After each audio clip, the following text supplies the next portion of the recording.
gonna fuck the sodomites in the... Warning, podcastrophe imminent.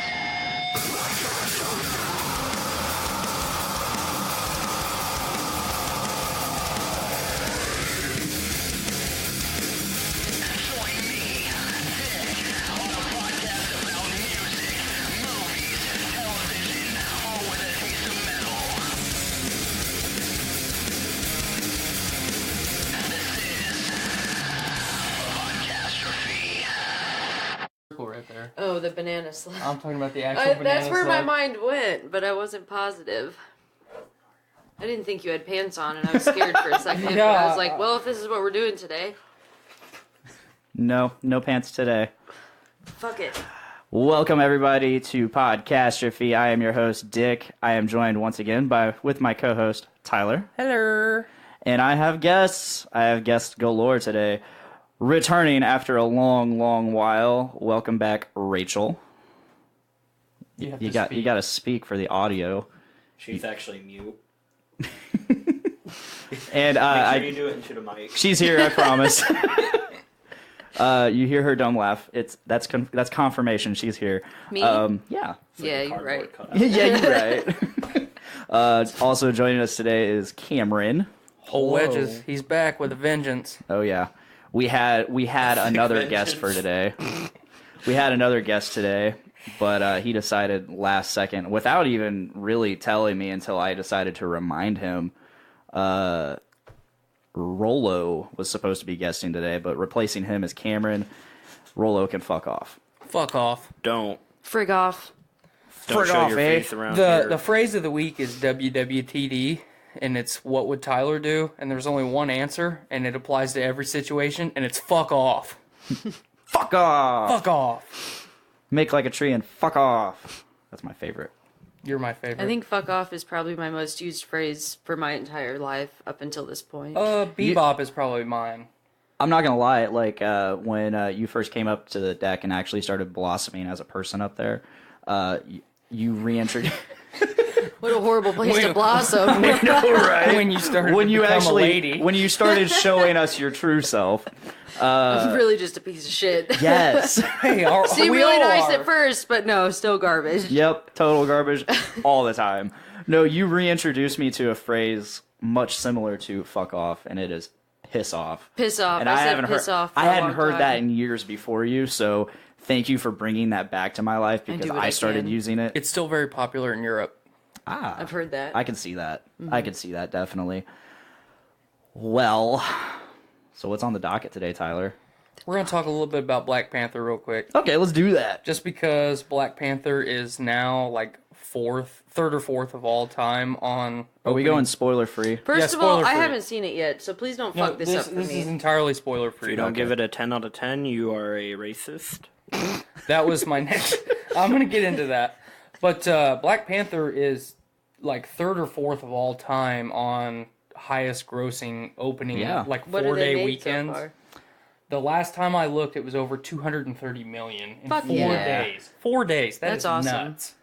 Yeah. So- I remember. So I was listening to JIC this week. It'll be 2 weeks by the time this is out. But Nate, they did a before the show. I think they recorded like last Friday or something, and then they recorded after to actually get their thoughts on it. Nate and Veronica did. And they were like, let's just take a guess of what it's going to make, or what it's made already. And Nate's like, I guess like 215.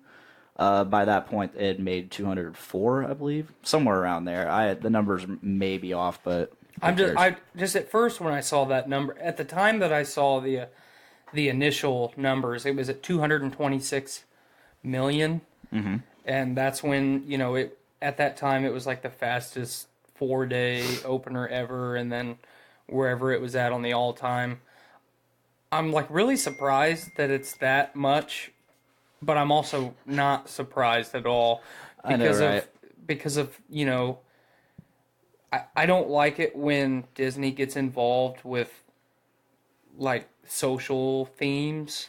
Mm-hmm. I don't want my superheroes tackling racial equality and stuff like that. I just want my superheroes doing Tackling each other. superhero stuff. Yeah. But you know, Tackle on the bad obviously, guys. I'm not taking anything away from the Oh message. no, not at all. But yeah, Black Panther did really good. It's still doing really good. It hasn't trended down at all. You know, I took my wife to see the new 50 Shades movie the Friday right before right before we went as a group on Sunday. And See, you went and saw 50 Shades, while Miranda and we had seen that earlier on our own Valentine's Day. right. And we also saw Black Panther Friday while Right. you were doing that. So Listen, I think I need to be awake more because I didn't even know the new 50 Shades was out. Yes. And I can't believe I haven't seen it yet. you're not missing anything. It's terrible. Go see it. I'm gonna see it. Go see it. It's fucking garbage. I'll probably go see it. I might just go enjoyed to it. sleep in the theater. But I enjoyed it as in, like, I didn't like the first one. The second one was okay, and then this one was actually it is fairly well. it is a book series and a trio of movies about a man who is extremely mentally abusive to a woman. And Isn't that what we all want, though? I mean, I wish somebody was mentally abusive to me, but Shut the fuck up, Tyler. it was a terrible fucking movie. Cunt. But so we saw 50 Shades on Friday, and that was like opening day for Black Panther. And the theater was so packed, we couldn't hardly get like through the ticket line to our fucking movie. And that has not stopped. Every time I've been to the theater in the last week, it is more How and many more times have you fucking been? people. 3. Pump those numbers up. I don't have Movie Pass yet. You got to use my movie pass though. I know that worked almost So flawlessly. yeah, like, so Sunday, all y'all were gonna go see Black Panther at 3:30. Yep. Brando gets there before everybody, Not much before everybody, but he finds out that the theater is basically to yeah, capacity. he got there about like 10, 12 minutes before I did. And when he got up there to get him and Kate's tickets, they're like 97% full. Yeah. Jesus. And then he stepped out of line to message us that, and by the time I got the message, it had already sold out. So I got there, they got seats, I got my popcorn. Speaking of sold out, one of those tickets in that sold out crowd was you. That's all right. So somehow, Fuck off, people. yeah, somehow. What would Tyler do? You managed Fuck to get the 4 o'clock. You get it switched to 4 o'clock. I walked up to the manager and he's like, just go to the 4 o'clock one. What, because it was already full, you couldn't go in? Yeah. Even though you had a ticket? Mm-hmm. It's fucking dope.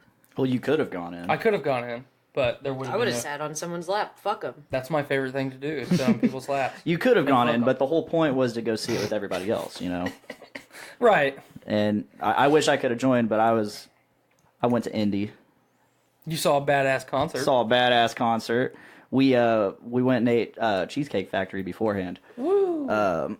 That was delicious. That's probably actually despite the wait and length and also wait for the food, it was probably my best Cheesecake Factory experience. I don't like chain restaurants, so I have not been to Cheesecake Factory. Really?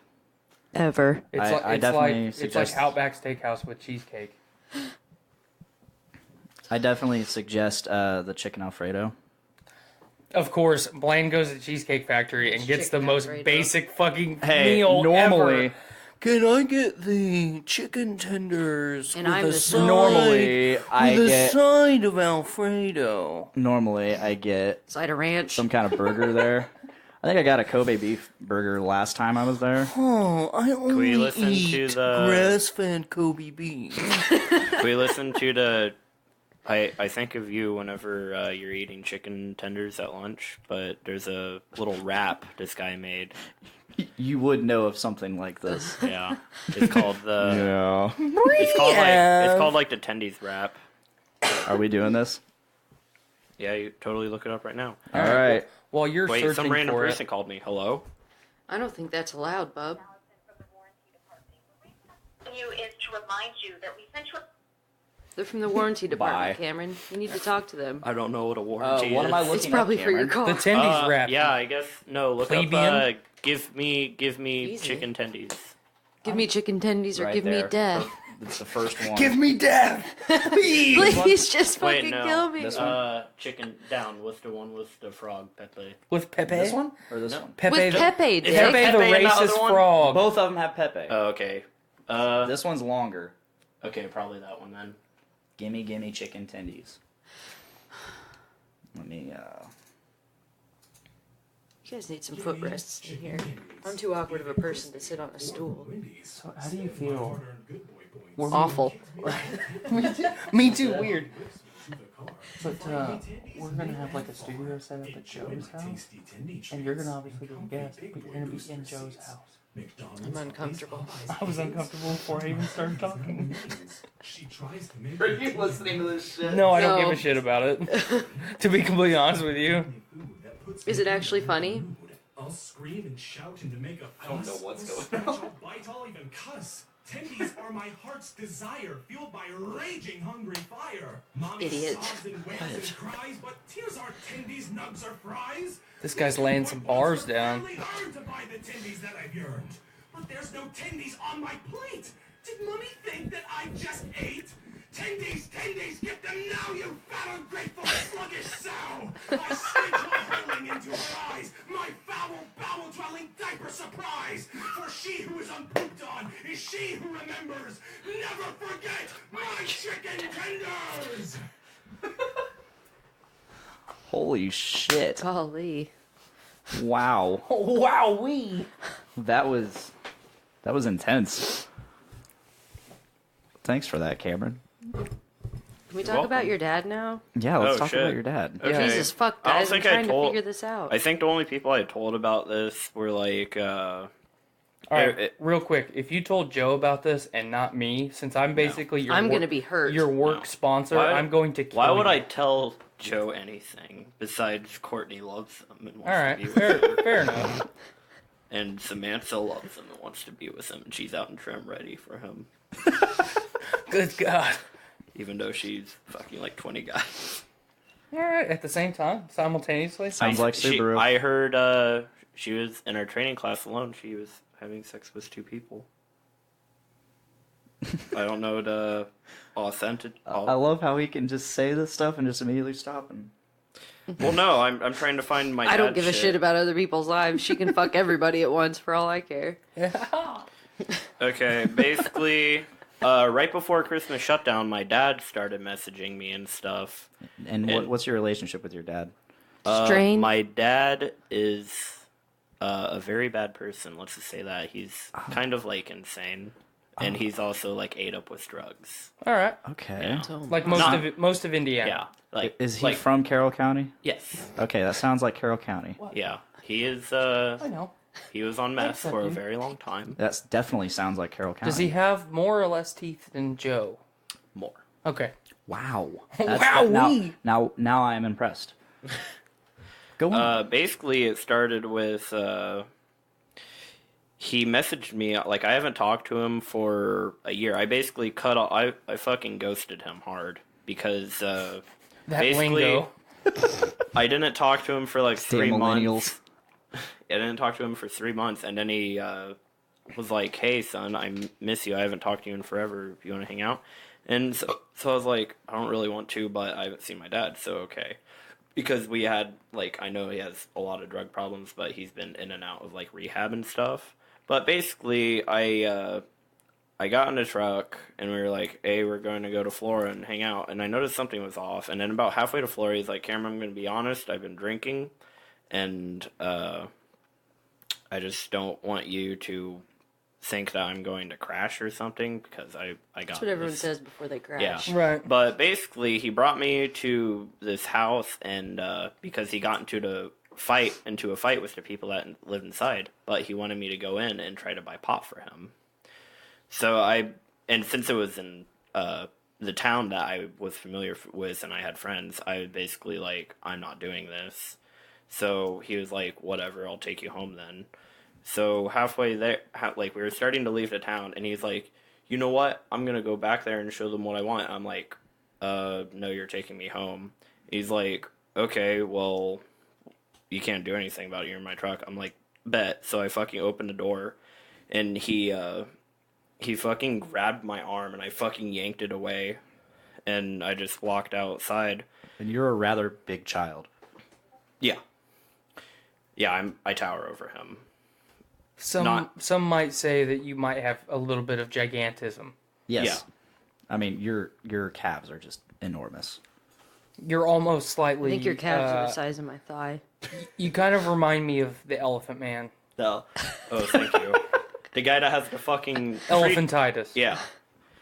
Well, you said Elephant Man, and first thing I thought was the guy that has fucking, like, looks That's like Tree bark. Man. Yeah. Yeah. You know who I'm Don't be talking about. confused here. Come on, know your elephants and trees.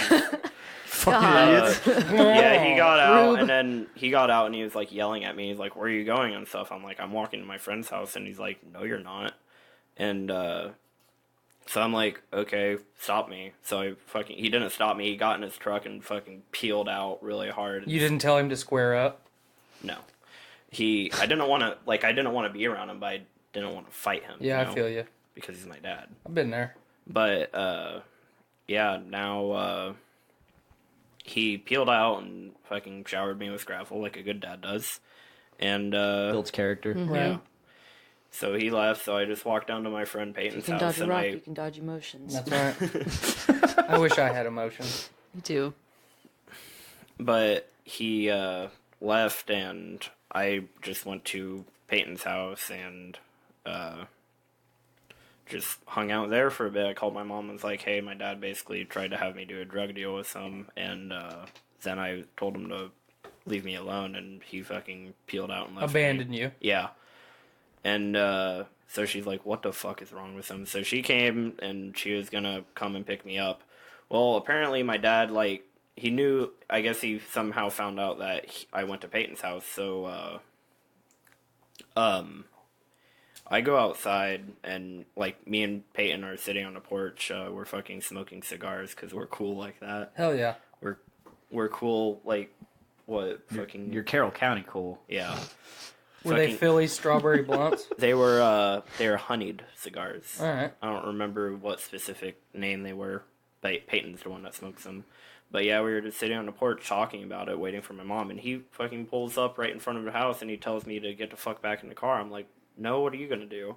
And he, like, I walked up to him, and he started talking to me about, like, God and stuff, and I was like, why does, like... He's telling me how he's changed and, like, how, like, he's trying to do everything that, like, God wanted him to. I'm like, why would God want you to be a pathetic fucking loser that's addicted to drugs? That's fair.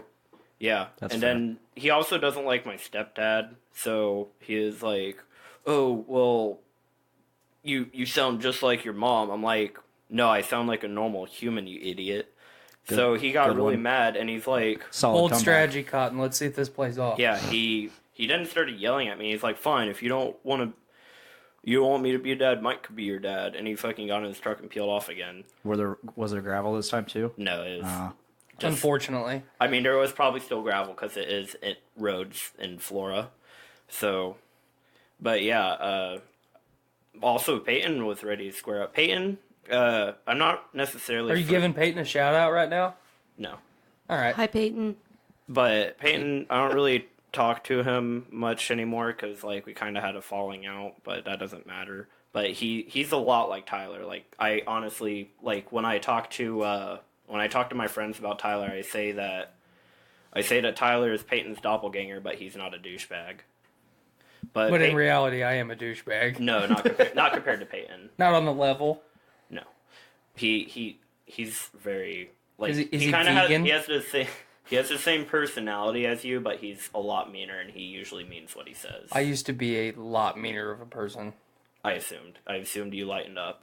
Peyton's also lightened up now too, but I still don't hang out with him. Yeah, feel because you. fuck him. Fuck him.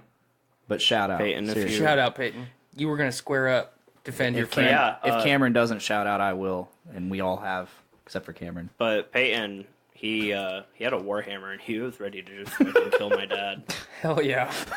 because his dad. This does sound like me. His dad has a shop, and he built him like a fucking warhammer that has like little spike studs on it. Fuck yeah. Yeah, and it was really really cool. Sell those on Etsy. Nice studded spiked warhammer, only $55. Yeah, but it was really well made. It had like leather wrapped and stuff, and Hell yeah. it had a spike on the bottom that you could like fucking cave in someone's skull on it with. It's really cool. Gotta love skull penetration. Always down for skull penetration. But yeah, my dad peeled off, and then my mom took me home. My dad's also a really compulsive liar. Like, he lies about... That normally goes hand in hand with drug addiction. Yeah, he basically called me and telling me that he got arrested and that I called the cops on him, even though I like messaged his girlfriend. I'm like, hey, is my dad in jail? And she's like, no, he's in another room. I'm like, oh, well, tell him he's a fucking liar. So fuck off. I basically blocked his number, and I just went on with my life for about, like, honestly, I had him in without my... Oh my god, I can't talk. He was out of my life for You touched him. for a year. Sorry. Whoa. Caught me off guard there. I don't think I could say that on the podcast. I was gonna say something really insensitive, not like sexual. You can say or anything the anything. fuck you want on here. I was gonna say my fucking autistic rage would have kicked in when it touched me. And Oh, we make fun of autistics on here all the time. does Wendy always come on here and bash you guys for making fun of her son? No. Oh, speaking of You're that, not retarded, and neither's my son. speaking of that, Bob at work. It's the other one.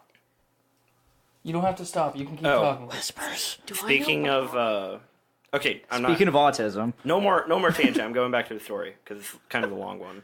But yeah, I didn't talk to my dad for a year, and it was honestly probably one of the best years of my life because my dad wasn't involved in it. Which it says something about how good of a father you are when my life improved Did when you you just left straight it. up take her bugles? He's been taking it the whole time. Did I you offered give him some and he took the bag. This sounds about right. I gave him a fruit cup yesterday, and he inhaled it, plastic and all. I actually cut my lips around it and I sucked so hard it like inverted into my mouth. Say that again. I'm vegan. But yeah, I didn't talk to him for a year. It was pretty good. But I guess he kind of cleaned up and got a job and shit. So my aunt was like thinking that we could invite him to Christmas this year, and I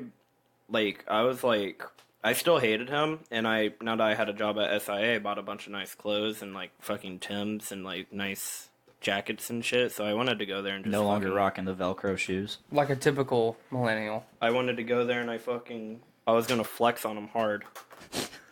That's where I put my change, so I don't get fucking so into bullies. Drugs in there. Yeah, you can put a backy in there. Yeah. Now I can't fucking close it because you fucked the zipper up. It's closed, man.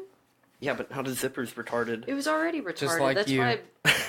But anyways, my aunt was like, "Would you be okay if your dad showed up for Christmas? Because like I think he's changed a lot, and he feels like he's been kind of different now." And I was like, "Okay, whatever." And so he came there, and we were like, it was really awkward and quiet, like between me and him. I talked to everyone else, but just ignored him. And then, so that was fine. I thought, I was like, okay, I won't have to see him ever again, whatever, or until next Christmas. But then after that, he messaged, like a few days later, he messaged me on Facebook, and he said,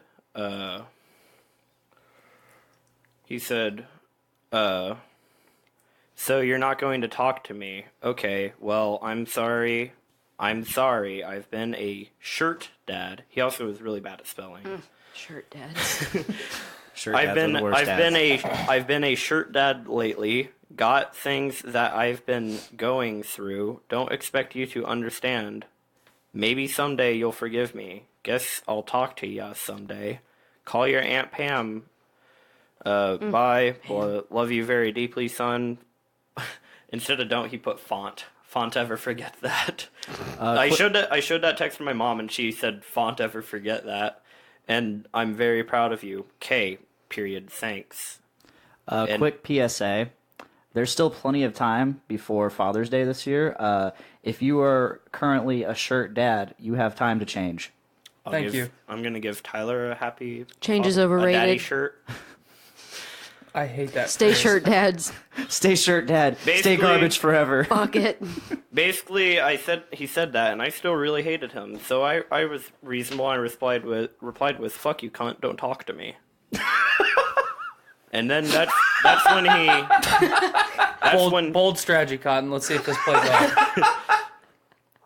then he immediately Reasonable. lashed Solid. out at me. He said, "Are you talking to me that way? Next time I see you, I'm going to smack you in the fucking mouth. Don't even come to Christmas." Like, what are you fucking talking about? You're legal to have your ass beat. Bye, Brenda. Brenda's my mom's name, and he thinks, like, because she raised me, I'm like her, which is a bad thing, apparently. My mom's a fucking manager of 6 radio stations, so I don't think that's a bad thing at all. And then, immediately after that, he replied, "Oh, by the way, that nose ring is fucking stupid looking." And I just replied with the laughing I get that emoji. from my parents all the time, too. I replied with the laughing emoji, and then he replied with, "And I know where the fuck you live, so keep an eye open." So, Stay woke, Is bro. he single? surprisingly, yeah. I'm into abusive relationships. But, yeah, so he blocked me right after that, so he couldn't even respond. I said, basically, I had it typed out, and that's how I found out I was blocked. Basically, what I was going to say to him, I was like, okay, first off, you're lying, and second off, that's really fucked up that you're going to threaten your own son. And third off, if you want to come to my house, you could fucking walk up the steps so I could blow your brains out, but it wouldn't let me send that. That's heritage as fuck right there. Don't fucking tread on camera. And then he, so I was never able to send that, and then... So I Things didn't. were left unsaid. Yeah, things were definitely left unsaid. Mail so him a letter. I guess like It just says, Mail "Fuck him you, a bag cunt." of dicks. cut severed one. Just. But yeah, basically, like I guess day before New Year's, he fucking unblocked me just to send me an image of like back when you used to love your dad, and it was Unsolicited like dick pics. he said back when you used to Please love your send dad, Bob's. and it was like a bunch of photos of when I was a kid and shit. You look really unhappy. Yeah, probably because he was a fucking psychopath his whole life.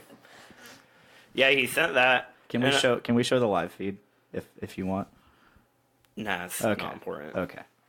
Sorry for all the Oh, it's okay. avid viewers. And then I basically said I don't play mind games, and then I blocked him. So, and then that was the end of that. Please remove cloth. Show vagine. Open Bob. Can send Bob's. Send Bob very open vision, please. I marry you very single, yes. I love that meme so much. Mimi. Thirsty Indians. Thirsty Indians. Yeah, but basically, he, so I was fine. Didn't talk to him, like, since basically winter shutdown. So I was like, whatever. I went on with my life and shit. As per usual. Yeah. And then I guess, like, a few minutes ago, well, a few minutes before the podcast started, my mom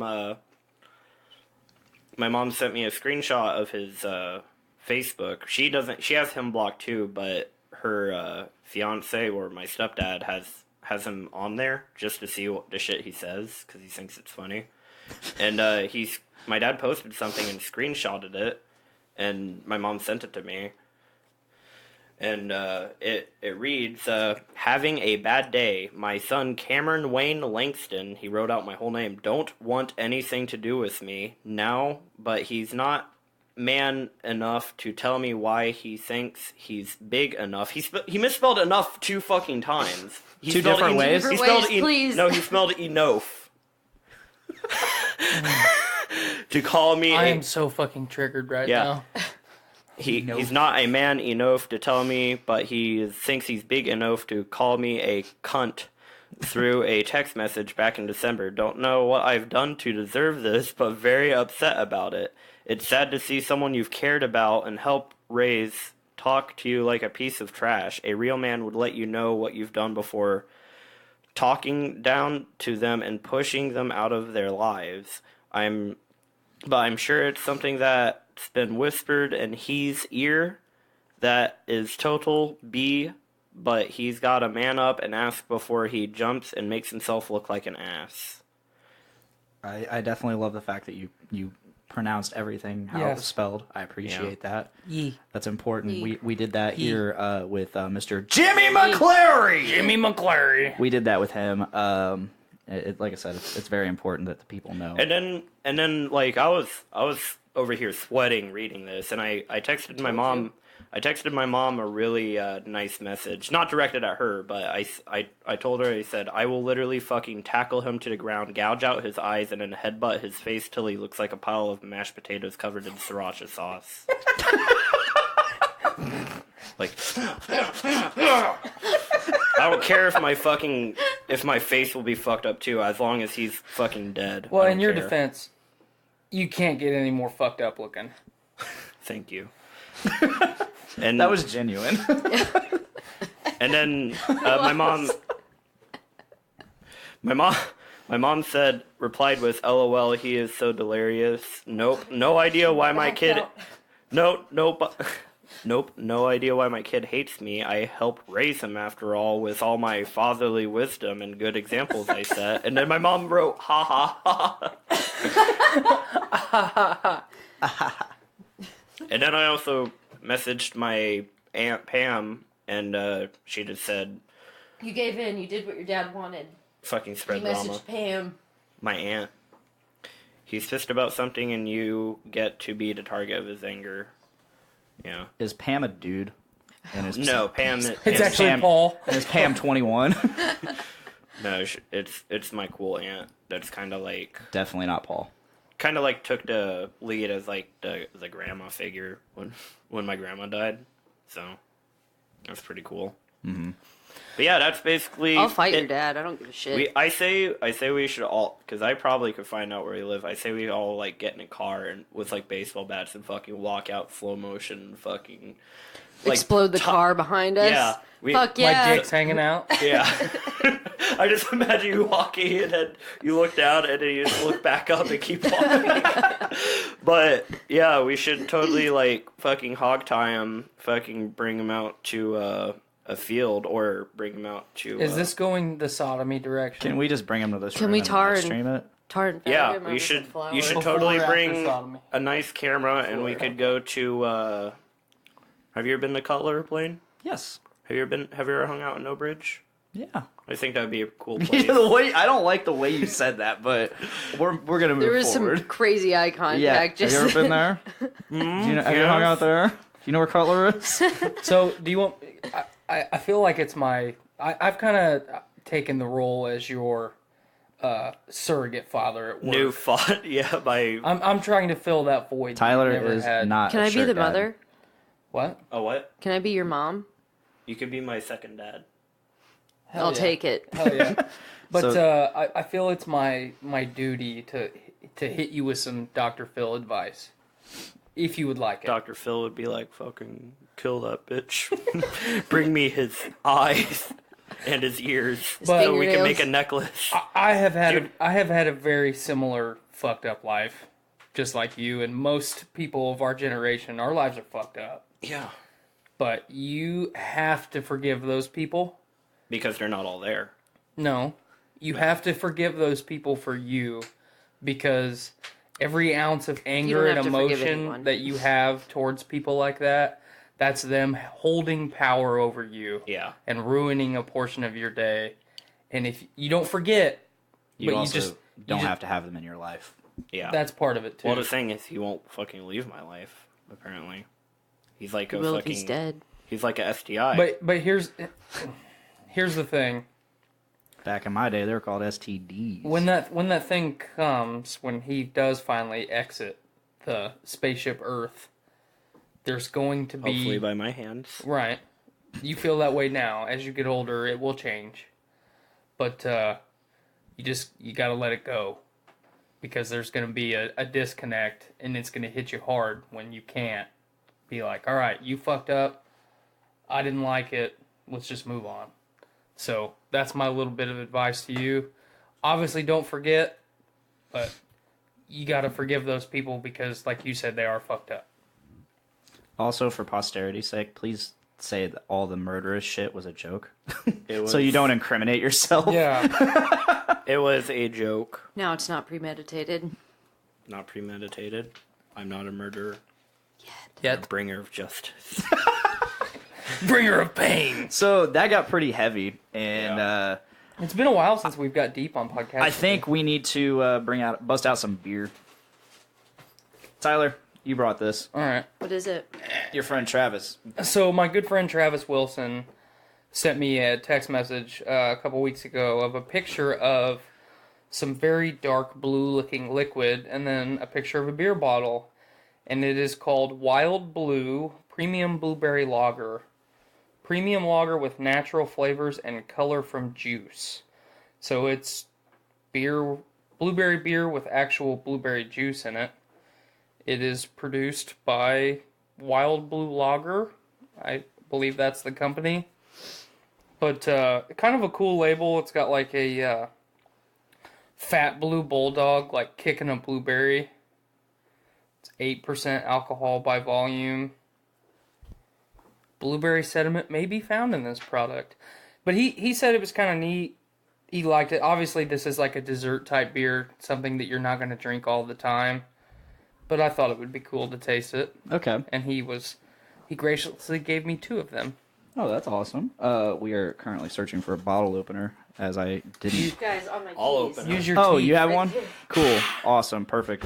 I had one in here, but I cleaned up shop a bit. Oh shit, you got a rearranged. Payless. Oh wait, you got the Goodwill. It's a Goodwill. I'll let you have the honors, Rachel. I do. I was gonna pull out my key so we could twin the fucking Goodwill card, but my stupid roommate took my car. He It impounded smells it. delightful. Does it smell delightful? Yeah. Have you had it? No. All right, cool. I've seen it We in got pictures. another one to try it. It almost smells like blueberry wine. Oh, definitely. I'm getting that. So who wants to have the first taste? Are we just going to pass it No, around Cameron. ghetto How old style? are you? You're not of age. I just turned. Do you wanna Well, smell I it? turned 20. Like I still say I just turned 20, but it's been like 3 months ago. Okay. So not. I'm definitely not getting a 20. blueberry. I'm definitely getting a blueberry wine from this. Yeah, I'm getting it. So Go ahead, I'll go ahead and have the first taste. master of pod.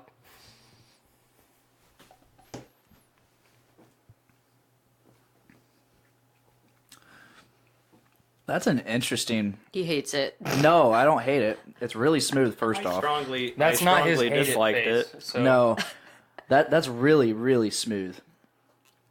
It's got an interesting texture. It's definitely heavy. It feels heavy in the mouth. It is really smooth.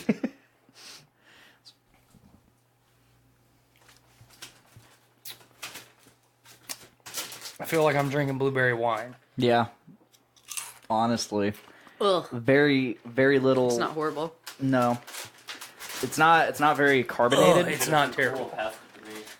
It's so I'll lose smooth my because license. there's not a lot of carbonation to it. You know. Yeah, I think it would be way too over the top if it was extremely carbonated. I don't think I could have more than one of those. Well, that's why I said I think it's more of kind of like a dessert-y type thing. I don't need to drink the rest of it. I don't either. All right, Miranda, it's all you. It's all you, Miranda. I just wanted to taste it. Cameron's eating my dinner. I can't say I'm a fan. I'm fan enough to keep drinking it, I'll have one more drink. and I have my own beer over here. Randy, would you like to pour? Since I'm busy, I'm good on that. Yeah, I'm just gonna set this over you're here. the best. I don't hate it. I've had worse, but Yeah, definitely. I feel like I don't like blueberries much either. So. I see, and I don't either. I feel like this would be a really good one, like Strawberry. to have like a really small quantity and just like split it. For those watching, I'm gonna put it up to the. What did those bugles ever do to you? Yeah, Wild Blue. I meant to do that. It's a really cool label. I mean, it's one of those niche type things. Can you peel it off and use it as a sticker though? No, this one you cannot. We're gonna get into beers that you can peel off and use their labels as stickers momentarily. I am gonna keep the bottle cap though, but yeah, I'm gonna give that a solid 5 out of 10. Okay. Just on overall enjoyment. It's generous, I think. Because that's generous. I don't know that I could drink an entire one, and I just looked behind me and saw that my apple seeds are still here.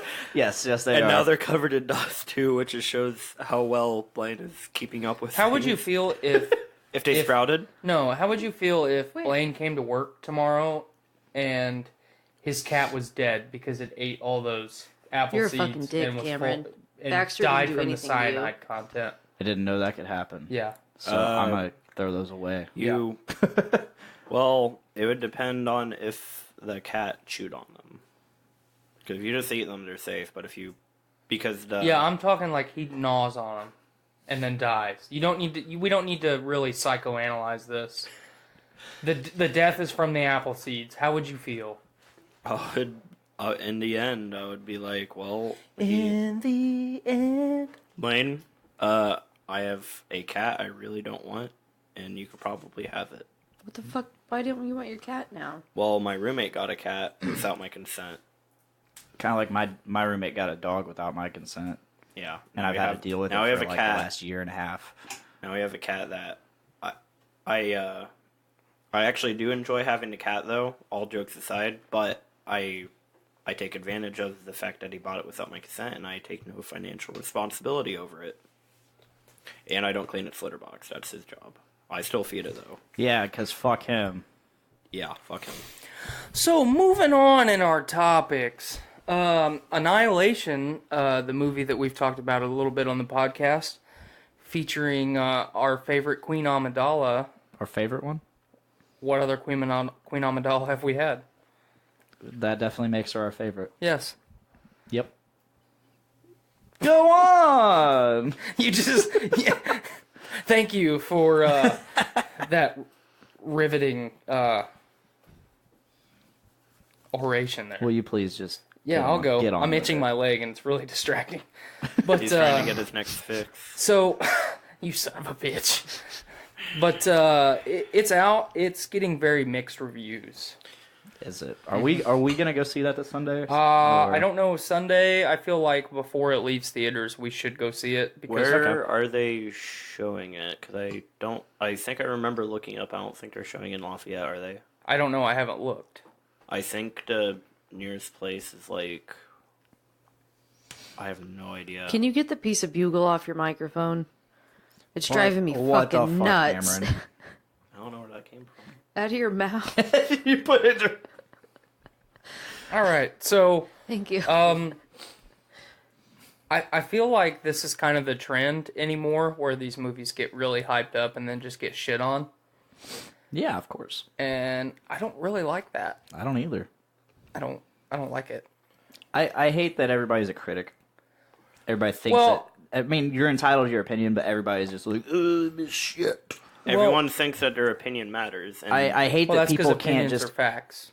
I hate that people can't just enjoy things. Well, and that's the thing. You know, I've said it on Nerds of the Roundtable. I've said it on Podcastrophe many times. If I'm going to the theater and I'm paying $10 for a movie ticket, as long as I can justify that $10, even if I pick the movie a fucking part, why am I going to shit on it?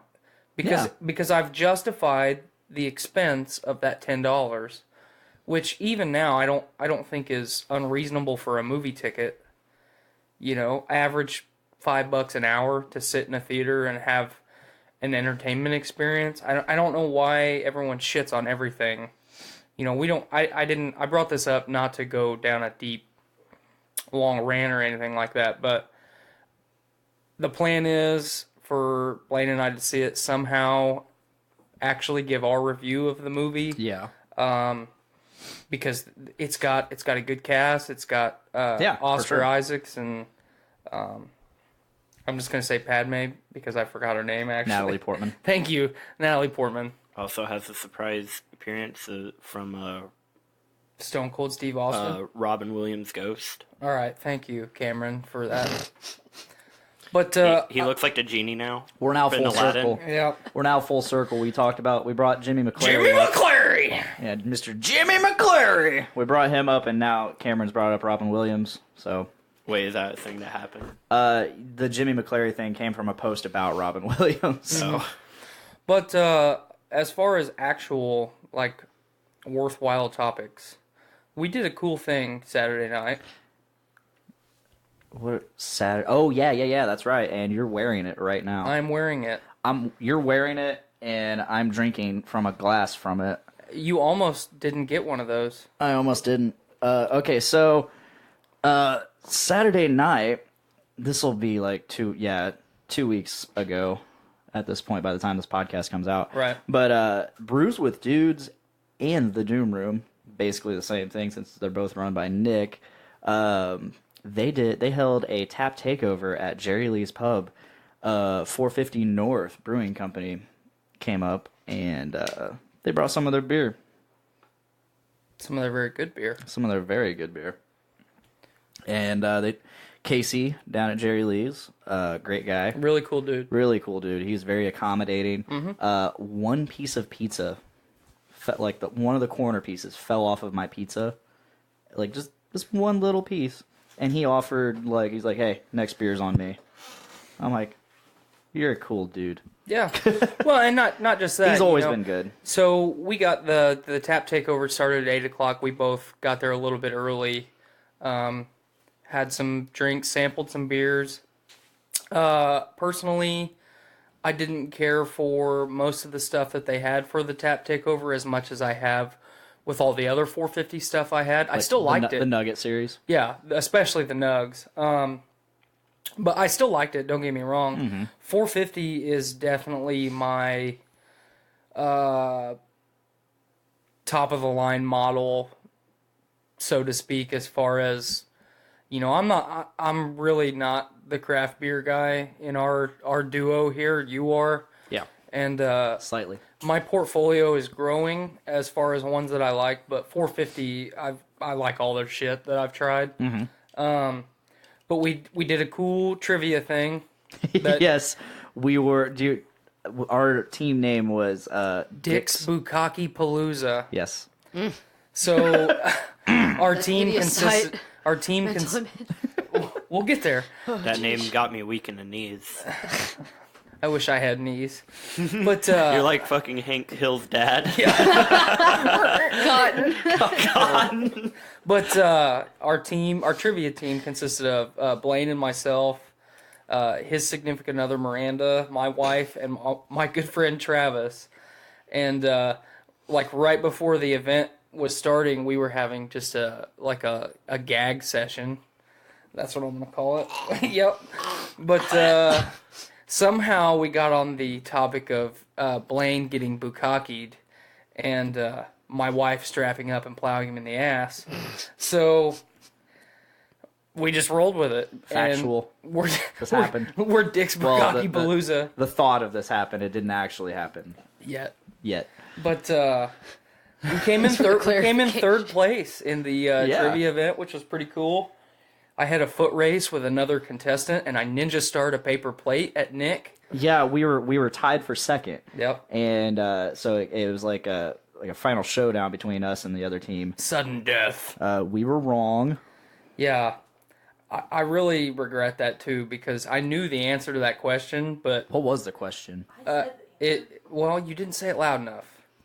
You gotta have commanding presence. Miranda Do you want is me to off in fight the him? corner saying she said want me the to fight answer. But, But she didn't say it loud enough. The question was, what language has the most words? And right away I went to English. But then I was like, wait a minute, that's too easy. And then I said Mandarin, and everybody's like, yeah, go, go, go, go, go. So I wrote down Mandarin. And then I started to walk towards Nick and the other contestant that was carrying their baton, so to speak, and I locked eyes. I saw that. And then he started to and he had much longer legs than I did, so he started to stride it out. I don't know why I feel so nervous. Right now. I had to pitter patter my way up there, and they wrote their answer on a napkin. I wrote our answer on a paper plate, Full size paper plate. full size paper plate, not Dixie. This was a shit paper plate. The kind Joe's wife stole from him. Yes, Probably. So as I'm getting there, he's going to beat me, and I knew it. So I extend my arm like Bruce Jenner in a decathlon. Like that famous Back before painting. he became a woman. And Ninja starred the plate at Nick, and it hit him and bounced onto the floor, and he just looked at it. You're wrong! And then I contemplated suicide, more so than I had already that day. Paper plate. Just death by 1,000 paper cuts. We had some interesting answers, like the way we answered. Like, for one, like, just a example, who was the painter of A Starry Night? And we're like, Van Gogh. And I was like, wait. Just in case, put in parentheses, Vincent. We did that for like 4 different things. Parentheses. Yeah. So that was a good time, and you know we got some cool free merch. You know, we each got, for everybody that purchased a beer at the Tap Takeover, they got a nice pint glass. Mm-hmm. And then the glass that you showed for the live stream has Fruity Nuggets on the front of it. It's kind of a beer can shaped glass. I love these types of glasses, by the way. I do. Oh, I do too. I got one when I purchased another beer, and you didn't get one, and everybody was like, ah. Yeah, And because then- they weren't like handing them out like regularly. they're just like, oh, we're out of the 450 glass. Time for this glass. Right. So, you won the raffle. Yes. With the raffle ticket, and you had a choice of a t-shirt, a hat, or one of those glasses. So, now we are equal. I indeed picked up one of the glasses. Also, for the third place prize, we got shirts. Yeah, for and it was really... our entire team. Yeah, it was really cool. All 5 of us got a shirt. You know, you and I went up there to basically strong-arm ourselves into... That's for me. You gotta go to work. Say bye. Adios, kids. Bye, Rachel. Rachel is out of here. Don't forget your bugle. Thank you What if again we for just joining heard, us. like, the loading of a shotgun and like, get out. Get out here. We'll have you back on for a full episode someday. Okay. Thanks for coming and sitting in the corner. Yeah. Can you leave your bugle? Bye. Oh, you did can leave your have it, bugle. Cameron. Thank you. There's like 3 left. Yeah. But, yeah, normally it's like, here, you get 3 t-shirts. Yeah, our team were supposed to be 2 to 3, and There was 5 of us. Casey asked me, he's like, "Hey, how many people are on your team?" I'm like, 5. No, just leave it. It's all good. It can be a room mic. So I'm going to stand up for the live stream and show this badass t-shirt that I got that Do actually it. fits. It's not from Baby Gap. Mine is a large, and I felt they were all out of mediums. Oh no. But yeah, they were all out of medium, so I had to stick with a large. But yeah, I couldn't not include Skylar and Miranda in our team because Well, and Travis, too. Travis was already part of the team, but like Skylar, he was part of our 3, but Skylar and Miranda helped us out so much. They with did. a lot of the answers, And even if some of them were wrong.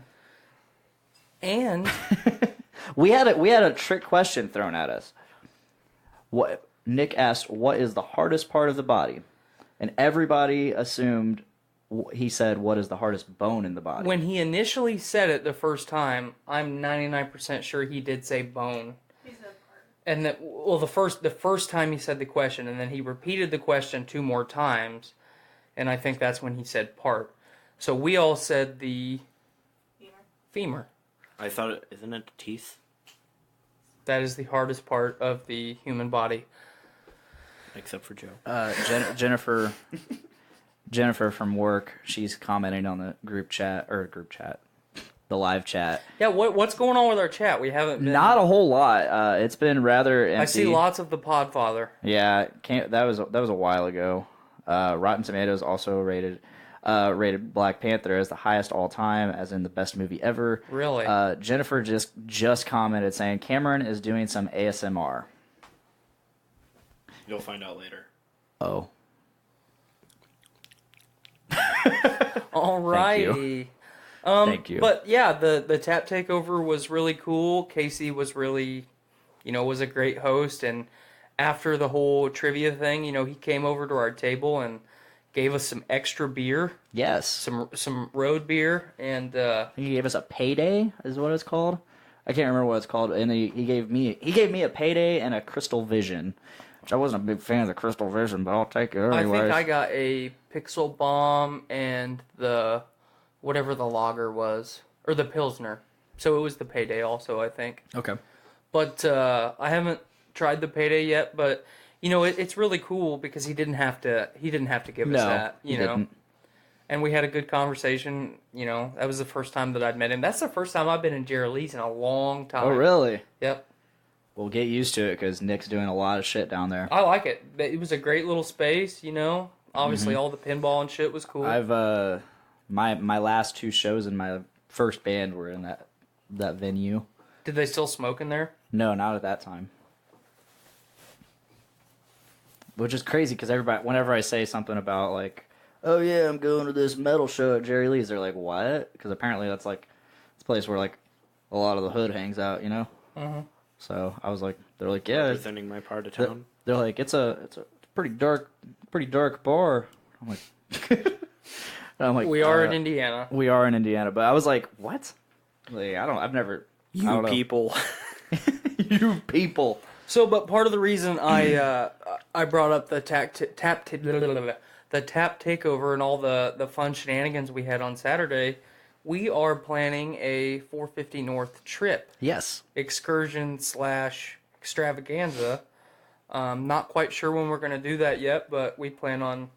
My 21st birthday. That's a long way away. Yeah. I don't know Go what's back going to being on. autistic. I don't know what's going on next Saturday. Not this coming Saturday, but next Saturday. But we could possibly do that. Maybe. I think the third. Oh no, never mind. Indiana Metal Fest is happening that day. Yeah, I and, think the third is out for me. Also. I'm gonna be indisposed. But Watching Nick. We really want to check out 450. You know, we had you had a good interaction with the 450 rep after Yes. I had left. You know, he came over to the table and right in the middle of the whole trivia thing and gave us a sample of a very nice pineapple beer. Oh yeah, it's the Fresh Fruit Milkshake IPA. Yeah, I couldn't remember the name. Spoiler alert: we gave that a try on Brews with Dudes. I was a big fan. I believe that episode of Brews with Dudes is next in line. So here in a couple days after this podcast drops, that episode of Brews with Dudes will drop. We had a lot of fun with that one. It was mostly 450 North stuff. We had spoiler. Okay, once again, spoiler. If you're a listener of the Brews with Dudes show and you don't want to be spoiled on what we beered, what we drank, here's what we drink.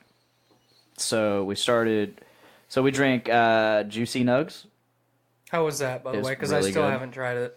It was really good. We drank Juicy Nugs, Double O's from Brew Link, which is an Oreo stout, essentially, which we tried an Oreo stout from 450 here on Podcastrophe a couple weeks Which ago. I liked it. I liked it. The last time Cameron was on. I think I liked it more than you did, actually. Yeah, you did.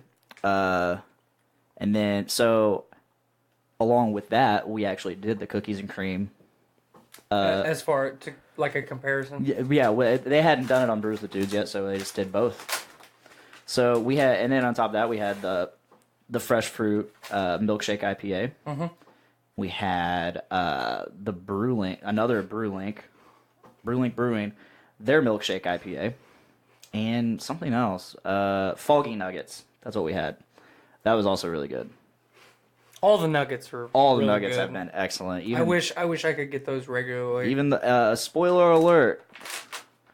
I liked the cookies and cream more than I liked the Double O's. Had more flavor, although the Double O's was fairly chocolatey. I'm all right, Cameron. I don't need. Oh, you want me to throw it away? Okay. I thought you were offering it to me. I'll offer you an empty bag. Why? Thank you. Filled with But yeah, the 450 rep was really cool. You had a good conversation with him after the show, Yeah. so we look forward to doing some cool stuff with 450 in the future. Yeah, apparently he's a big fan of podcasts because he travels around the state a lot. So he said he's constantly listening to podcasts, and I think that's absolutely awesome. Well, that's the best time. You know, we've talked about it on the show before. That's the best time to listen to a podcast when you're cruising somewhere in your vehicle.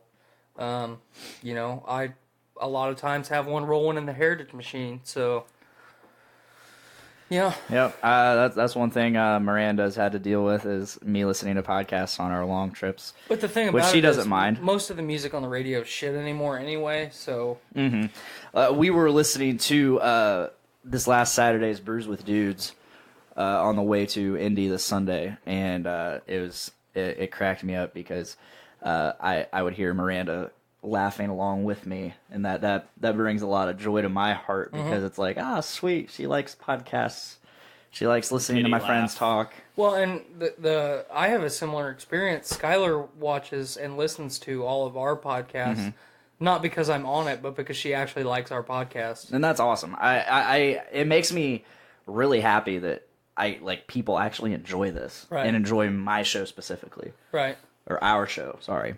Yeah. And that's what I do it for. That's what I do it for. I do it for you. Thank you. I do it for you now. Hell yeah. Now that you're part of this, I do it for that. you've been part of this for a while now. Not long enough. Not long enough, but you've been part of it for a while, and that's awesome. I'm just gonna say that. We've got some cool shit planned for the next year. We've got so much cool shit planned. This last week, we had a network meeting, and it was quite successful. A lot of shit planned coming your way. I'm going to go ahead and give the people listening a little tidbit. Look for Dick and I at Indiana Comic-Con coming Yes. up almost, or by the time you listen to this, would be just a little bit over a month. I got some pretty sweet cosplay ideas brewing for Comic-Con. I'm just going to be a regular dude because I'm going to be interacting with people on a business side. I'm going to draw attention. Blaine's Right. going to be in a fursuit, No. hissing. Am I going to be a furry? Yeah. Can I be a furry at Comic-Con? So- I might do that. I've wanted to talk to you about, or talked with you about this on the podcast for a little bit. We're going to get into furries here in just a minute. But Kinky. Oh, boy. yeah, look for Blaine and I at Indiana Comic-Con if you're an Indiananite, a Hoosier. Also look for us at LaFiCon here in Lafayette. Yep. We'll have Later more about this that as it June. gets closer. June, July. You're not sure if you're going to venture down to Gen Con yet. This will be the first year that I've attended Gen Con.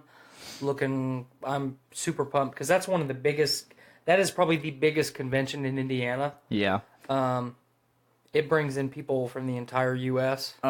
Speaking of Jennifer in our group chat and loyal live feed watcher, Thanks for always being here, Jennifer. Yeah, she was the first person that joined the feed, and that's awesome. She usually is. I've been working with Jennifer for 6 years now, and So she hates you. since the beginning. It's been a very. Stop looking at me, Swan. Yeah, I always yell. I'll catch her we'll lock eyes from across the deck. But it's not like a good gaze. No, I'll just have it's just one of those things where you just happen to you both happen to look at the same place at the same time, and it happens to be each other. And I'll be like, "Stop staring at me, Swan!"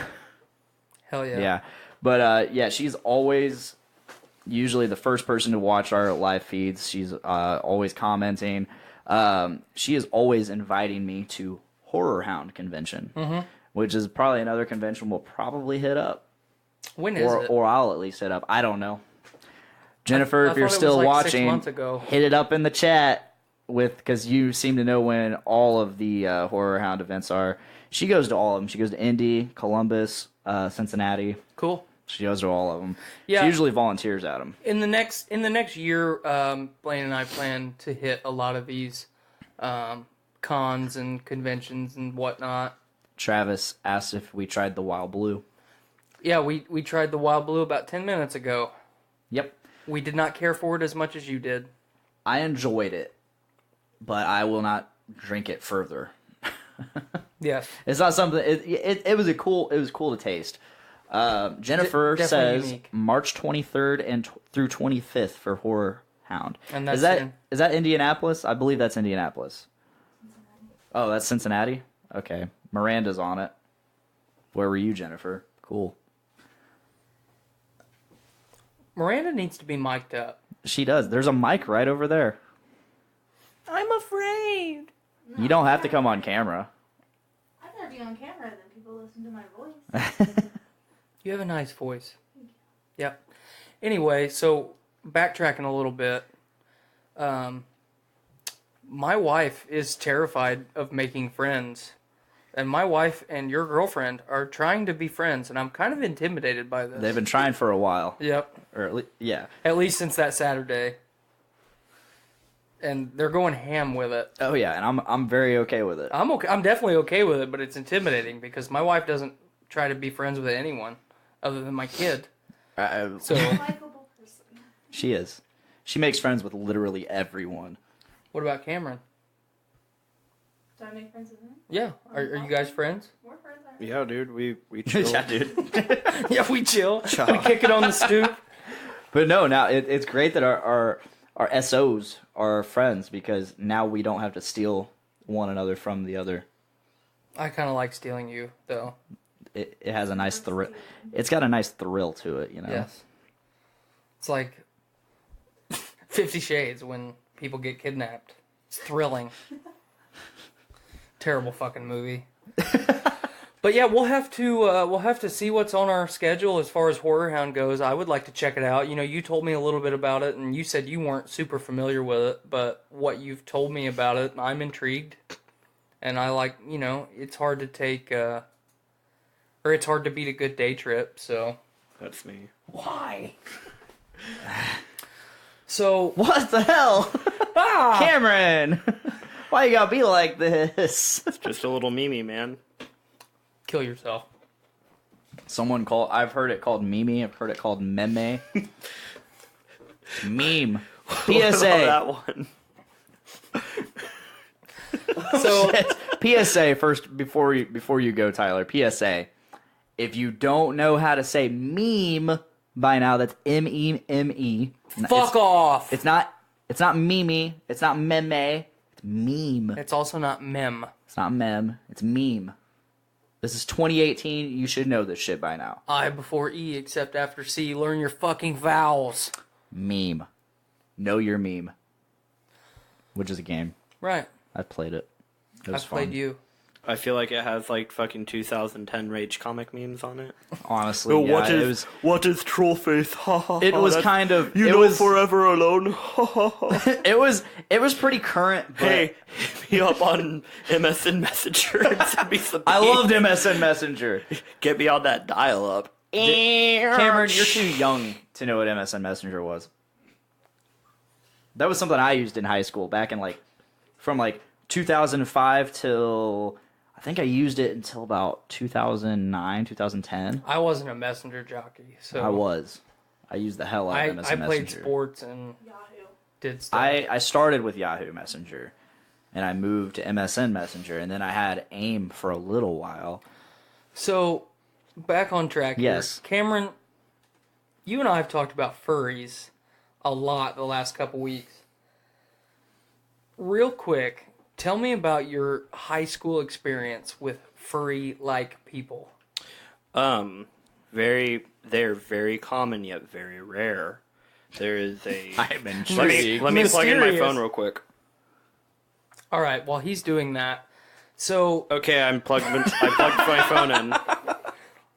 Okay, basically, you would go into school, right? Everyone's normal. You have your cliques. You have your jocks who fucking eat a steak and toss a football.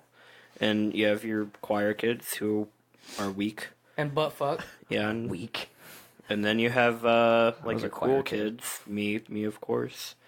Then you have your weird kids. Now weird kids have come in a lot of very shapes and colors, but Did you say fairy shapes and colors? Because if you did, I really liked it. sure. All right. Speech impediments are a serious thing, folks. Proceed with the chlorophyll. But yeah, they would. I mean, they obviously don't hang out together. It's like a bunch of small little cliques, it's kind of like an Animal Kingdom, and these are like the rodents and shit. Great that tie-in to fucking- furries. I loved it. Yeah. Great tie-in. There's one very specific one that always held something very close to my heart because it would always make me laugh. And they weren't necessarily the furries. They were kind of furries, but they're, like, if you go to school, you probably had at least one, but there's always going to be a kid who... Finish this little thought right here, but then explain what a furry is. Oh. Yes. Okay, real quick. A Very furry is a person that, for some reason, they feel like being human is shitty, and they feel like they identify more as an animal. Sometimes they even like to dress up as an animal. And then have orgies. Keep in mind, the furry lifestyle has been around way before the whole... How dare you gender neutral binary? It was definitely all around, but people probably didn't share it because they didn't used to have like access to the internet like we do today. That's probably why it's all like fucking popping up now. Yeah, it's the cool thing to be.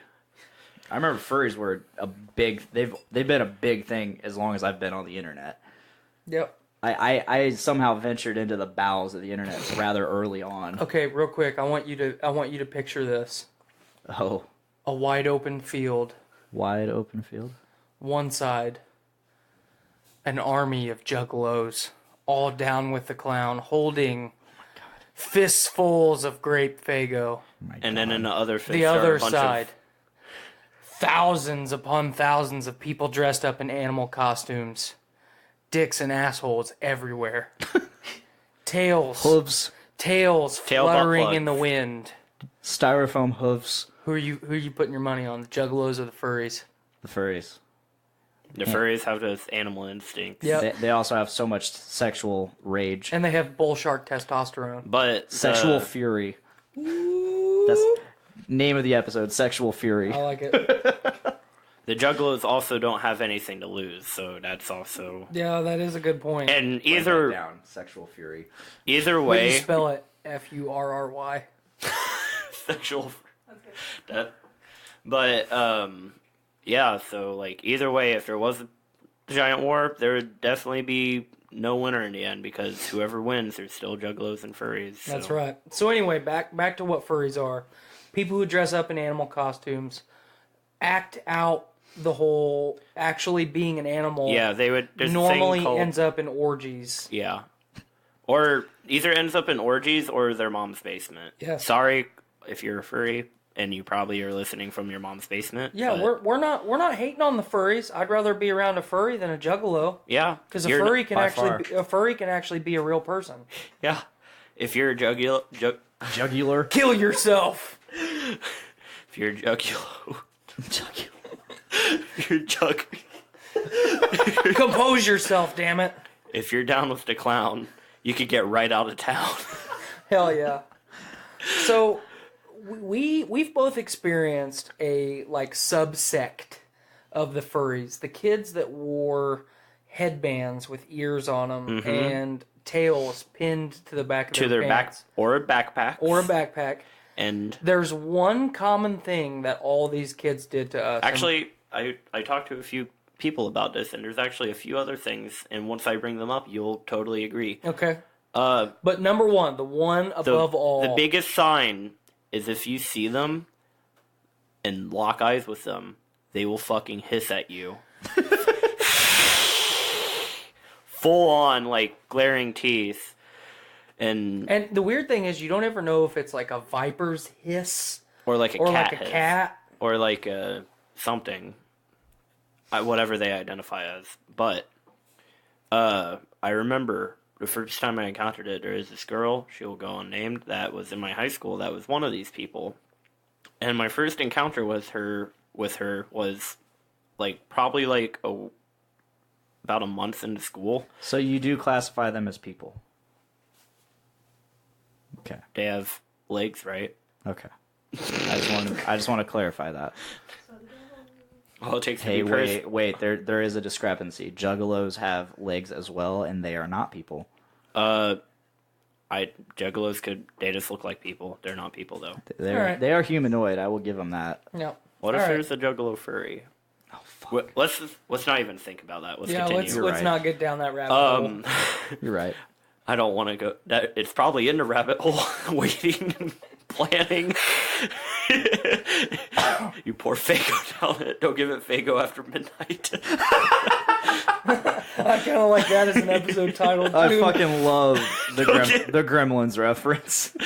No, I like started high school about a month in school. Fucking walked through the hallway. I was turning a corner. You know, like the stereotypical, like, oh, you'll turn a corner sharp and you'll bump into someone. Hold on, real quick. Google search, Juggalo furries fucking exist. Oh, Jesus fucking Christ. Miranda's got an image. I also have an image. Oh my God! It's the Hatchet Man. Axe Man. The Hatchet Man. No, not the Axe Man. Kinky. Axe God. Have we talked about Axe God on? We could bring him up later. Okay. Yeah, Wait. Cameron, let me not interrupt him anymore. No, Keep let's going go. with your thing. Basically, I bumped into the squirrel, like, turning the corner in the hallway, and I was like, oh, sorry, and she just looked me in the eyes, hissed at me. She also raised up one arm like this. My first thought was, like, okay, please don't shoot me or something. There's a Facebook page. Oh, gosh. Oh, Guys, get this out of my sight. I'm done with that. but, I'm triggered as fuck right now. but yeah, there's... hold on. I have a meme here. Juggafurs, God is dead. OG Juggalope. It's a juggalo, a female, a juggalette, all down with the clown, with like whiskers painted on, with like an antelope thing on her head. Look at it, Blaine. Look at it. Maybe okay. If you hold it close enough, maybe I can look at it indirectly and it'd be okay. Oh my God. Oh Jesus. God is dead. Oh my God. So Cameron, this sweet little lady hissed at you, made a claw gesture. Maybe What it's was trying your to- reaction I was like... physically? Oh, I was like... I just kind of shrugged my shoulders and kept walking, like it didn't bother me. You didn't shoulder check the fuck out of her? Dude, I'm pretty sure if I shoulder checked her, she would have, like, bite my ear off full on Mike Tyson style. And she would have injected her venom? Yeah, what if she bit me and I became a furry? Like, I don't want to do that. Yeah. I Don't either. We don't either. But yeah, like I was like, okay, whatever. And that's when that's actually that same situation is when I bring up the second part. For some reason, these same kids that hiss feel the need to just fucking sprint through the hallway. With their arms behind them, like Naruto Naruto style, full on, like they're trying to become Hokage. They're fucking run, like they're running so fast with their arms behind them that and then they, for some reason, they also are like Altair or something because they're like fucking dodging and weaving people trying to get through as fast as they can. Their backpack on their back, like so loaded down with furry books that it's like weaving from side It's to actually side. called manga.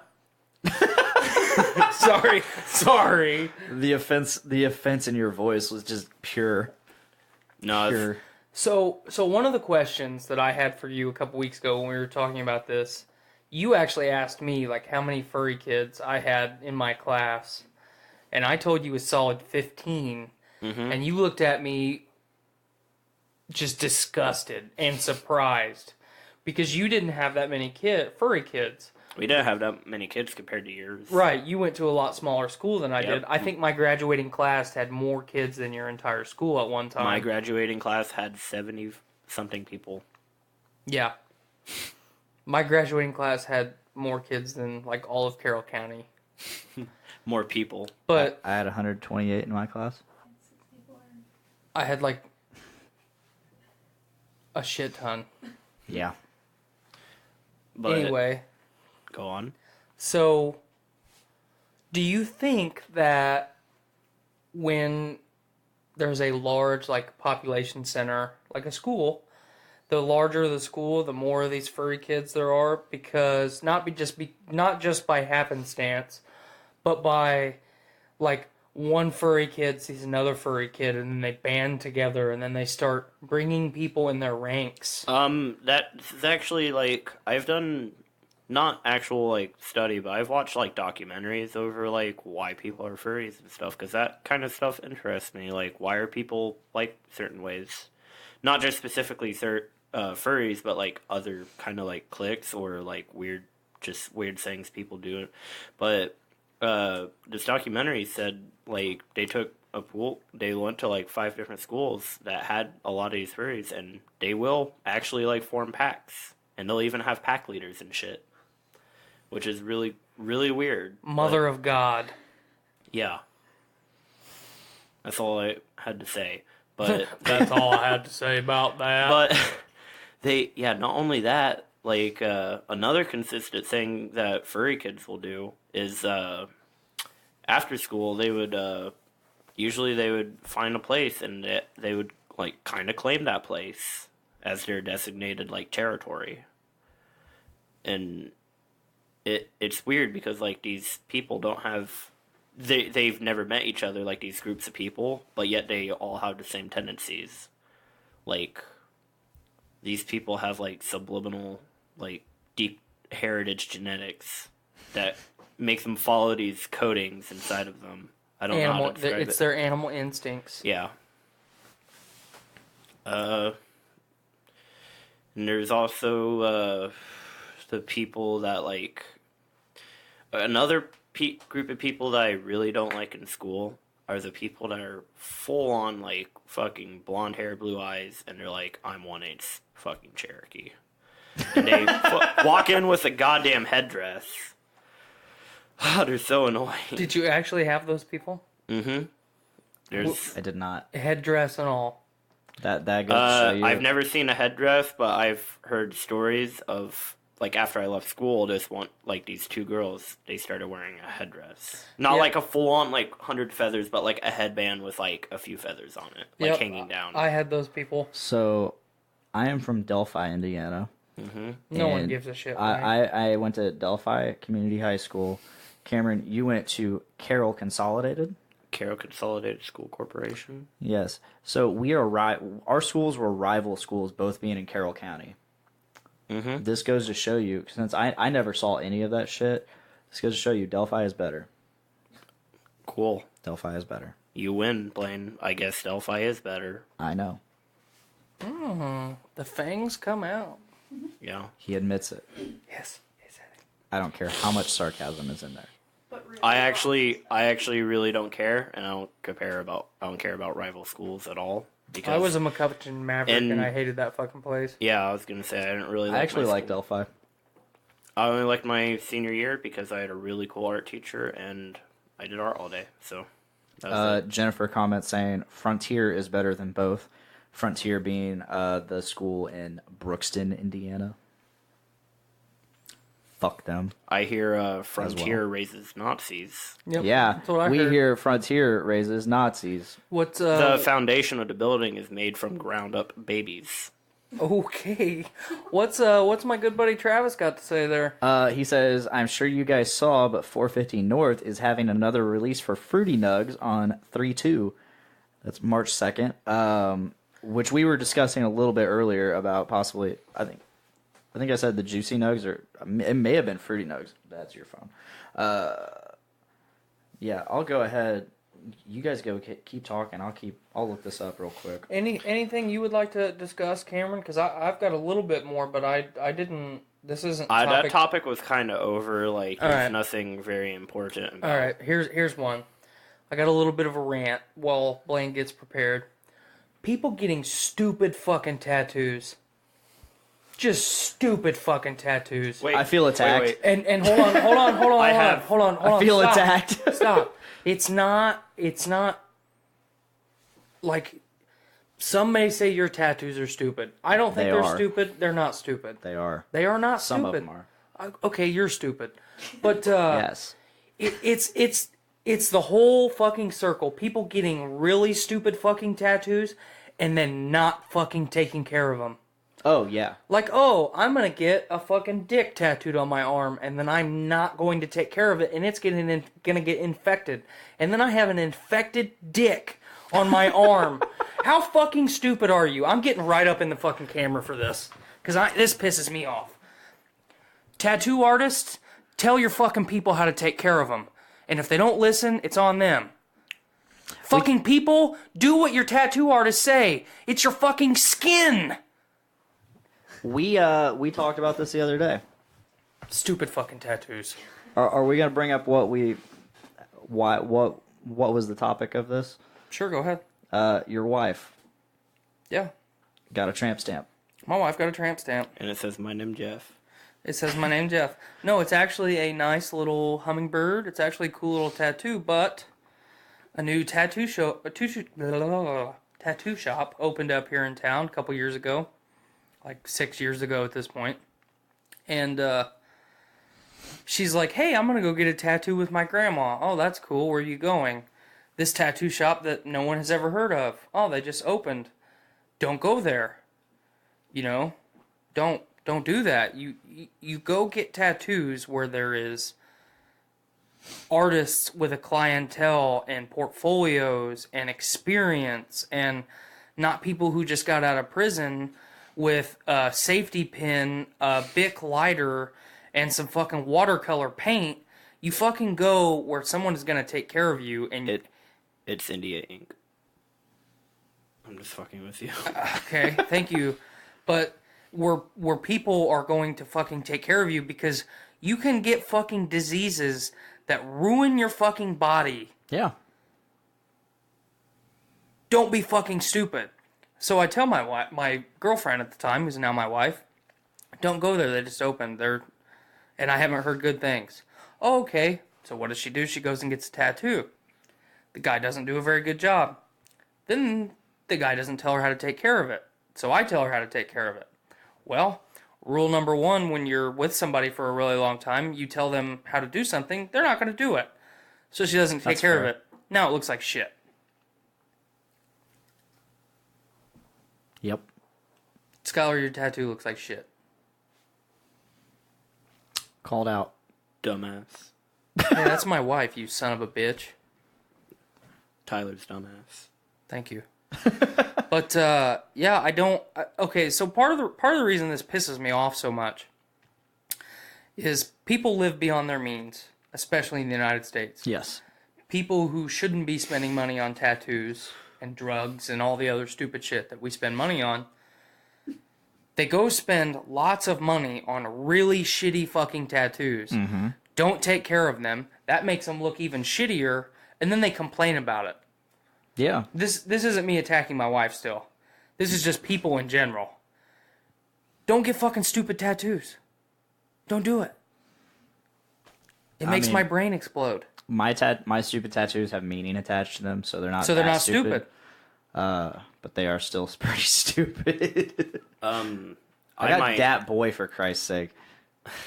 I might, in the future, potentially get a very stupid tattoo. Hey, look who just popped up in the fucking chat. What'd she say? She says, my other one looks nice. Yes, she does have a very nice tattoo on her shoulder.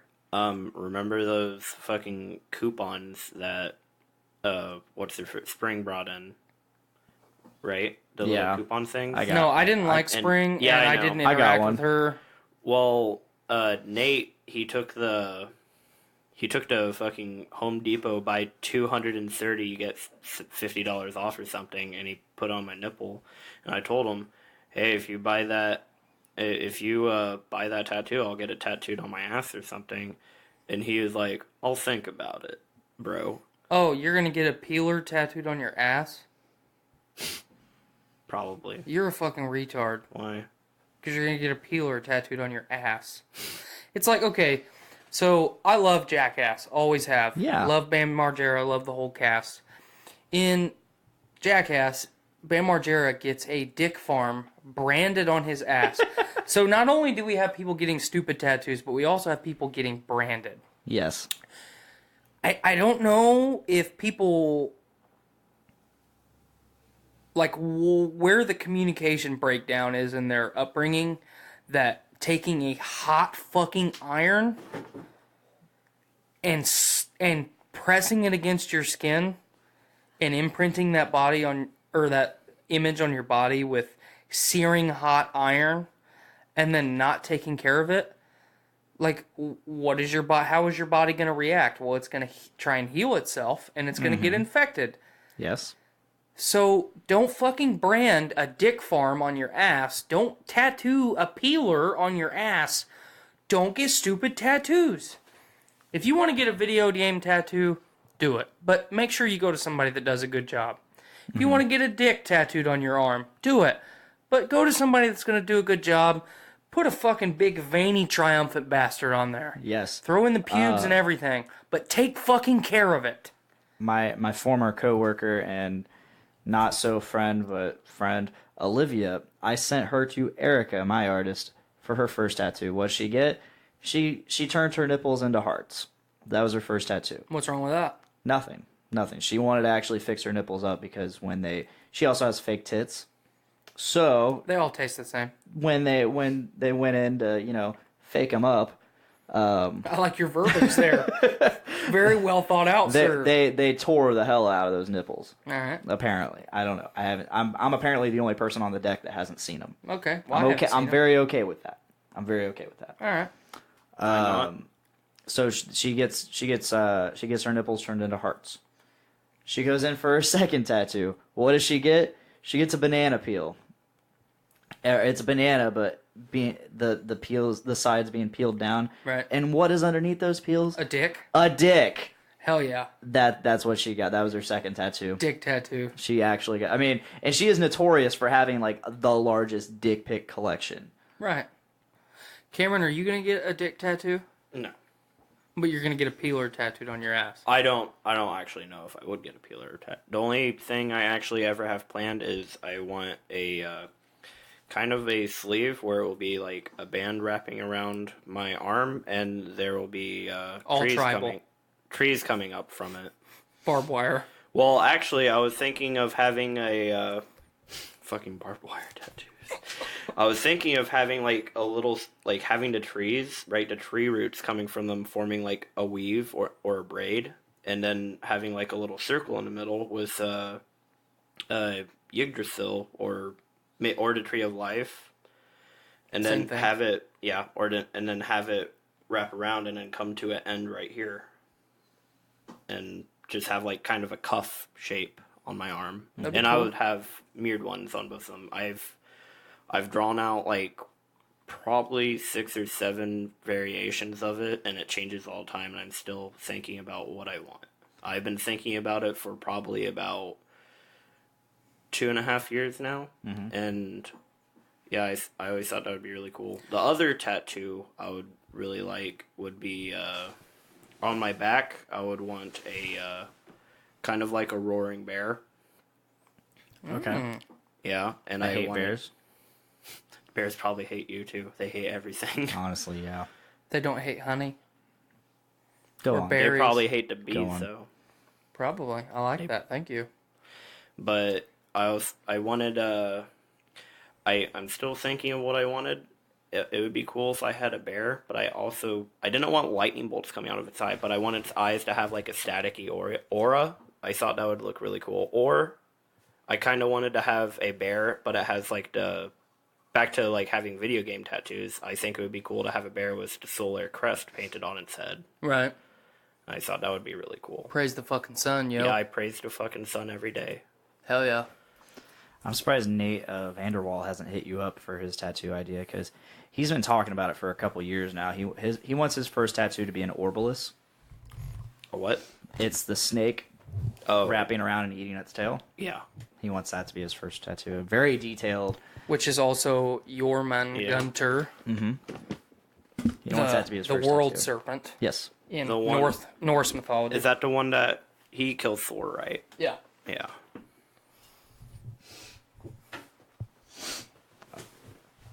Yeah, so if I can make a suggestion for you when you get your tattoo, go to Erica McKinney at New Breed.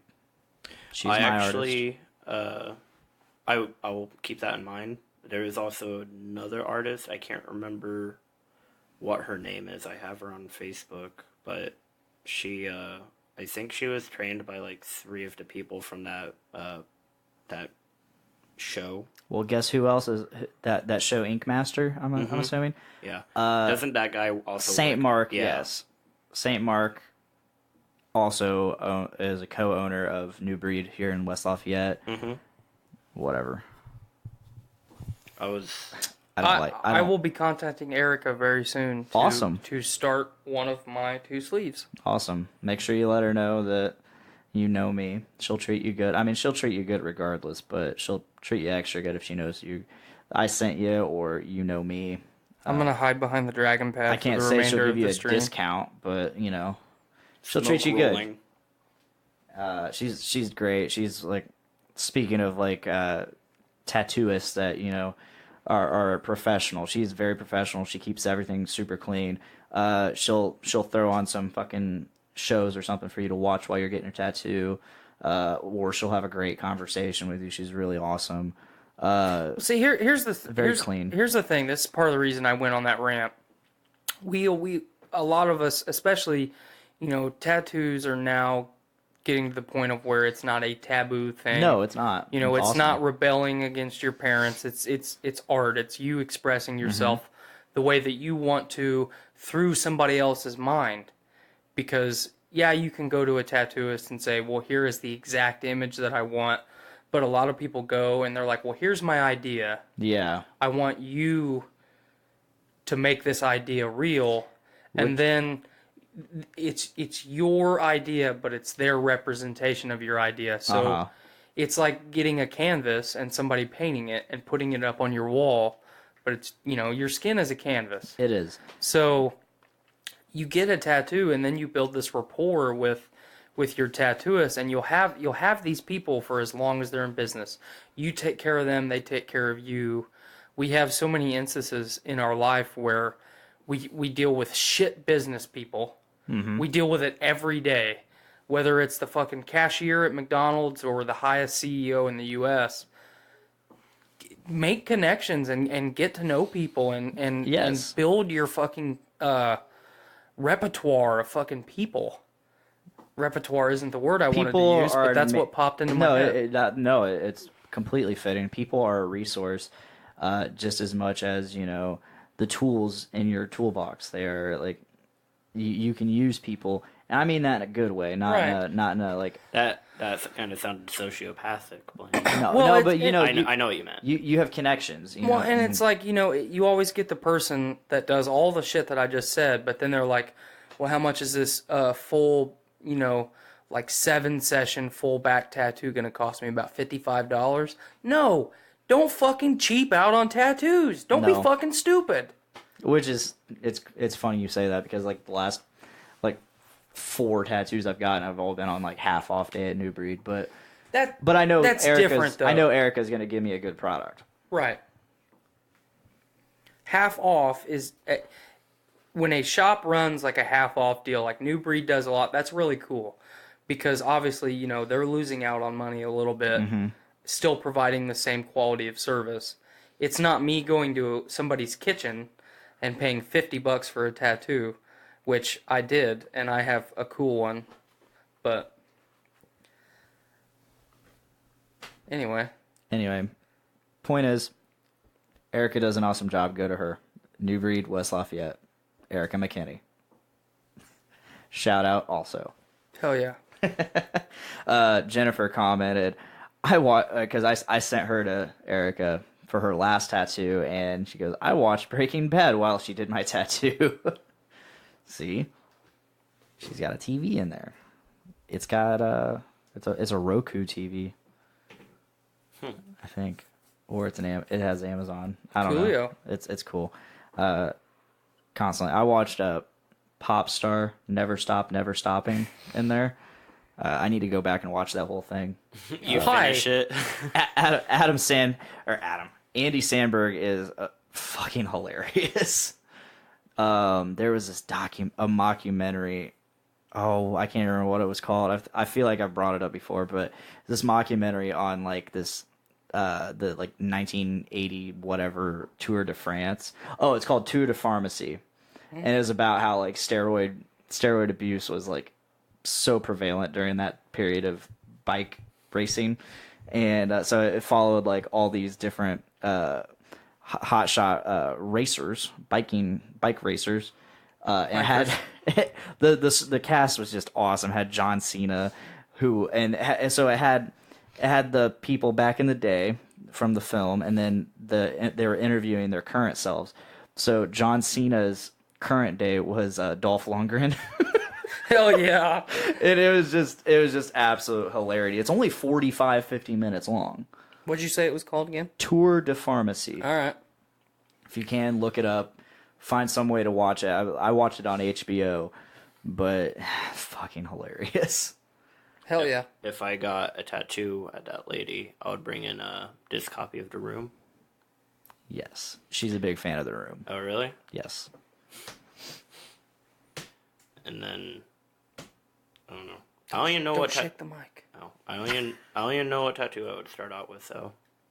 See, that's where I'm at right now because I have all these great ideas, and I don't know how I want to start my sleeve. I have themes in my mind, but then I have very unique things that don't go in with the themes, and then you have, especially if you do sleeves where you tie a lot of things together, then you have to think about what the background's going to look like and how the tattoo's going to flow together.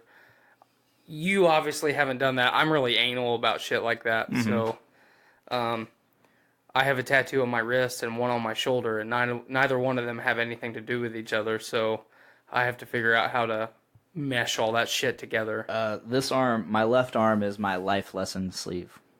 Okay. Minus the one up here on my shoulder. That was actually supposed to be a life lesson, but my original artist, Eddie Mendez, he was at Sacred Apple. He couldn't.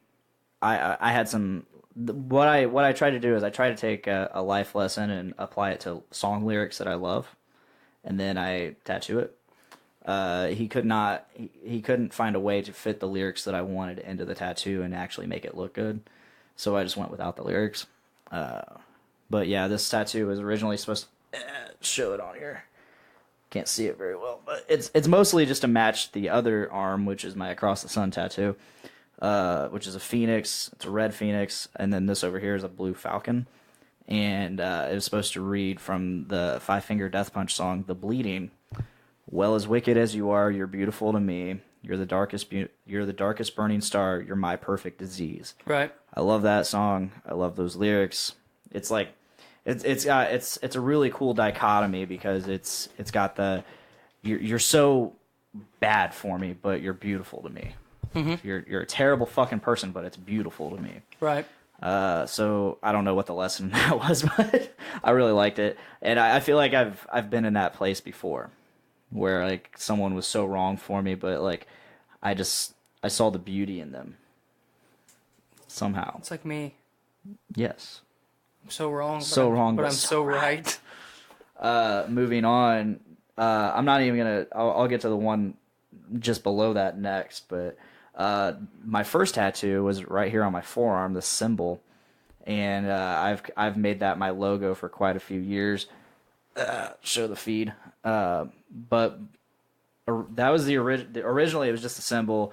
I had Eddie go in and add all the coloring and fog and shadows and stuff, along with the words "King Me is killing me" from the Lamb of God song "King Me." Right. It's kind of a way to say, like, you can be your own worst enemy. You can your ego can get the best of you sometimes. And I loved that. I love the meaning. I love that song. It's just a really passionate and beautiful song. There's an orchestra and opera singer in that song, which is really weird for Lamb of God. But right. They definitely don't go together. It's beautiful. I'll send it to you sometime. I've heard the song. Oh, yeah? Yeah. I like Lamb of God. Oh, I'm not a plebeian. Yeah. Fuck yeah. But moving up my arm to the rest of my half sleeve, I got the album art from the special edition of Killswitch Engage's Disarm the Descent. Go ahead, show the feed there. Erica did this. This was my second tattoo by Erica. So she did that, and then going on to my forearm, she wrote, That's your inner bicep. Yeah, my inner bicep. Yeah, I fucked up, sorry. It says, "The weakness of flesh is to settle for less," which is part of a lyric from the song Beyond the Flames off that album. Disarm the Dissent. And the full lyric is, the weakness of flesh is to settle for less than we have the potential to be. And that's a lesson I've learned because, you know, sometimes you fall in love with the wrong person. Sometimes you fall for the wrong person. You get attached to the wrong person and you realize, shit, like, this isn't the person to me. I done fucked up. Yeah, this is like, it's like, you know, I fell for you, and I know I settled.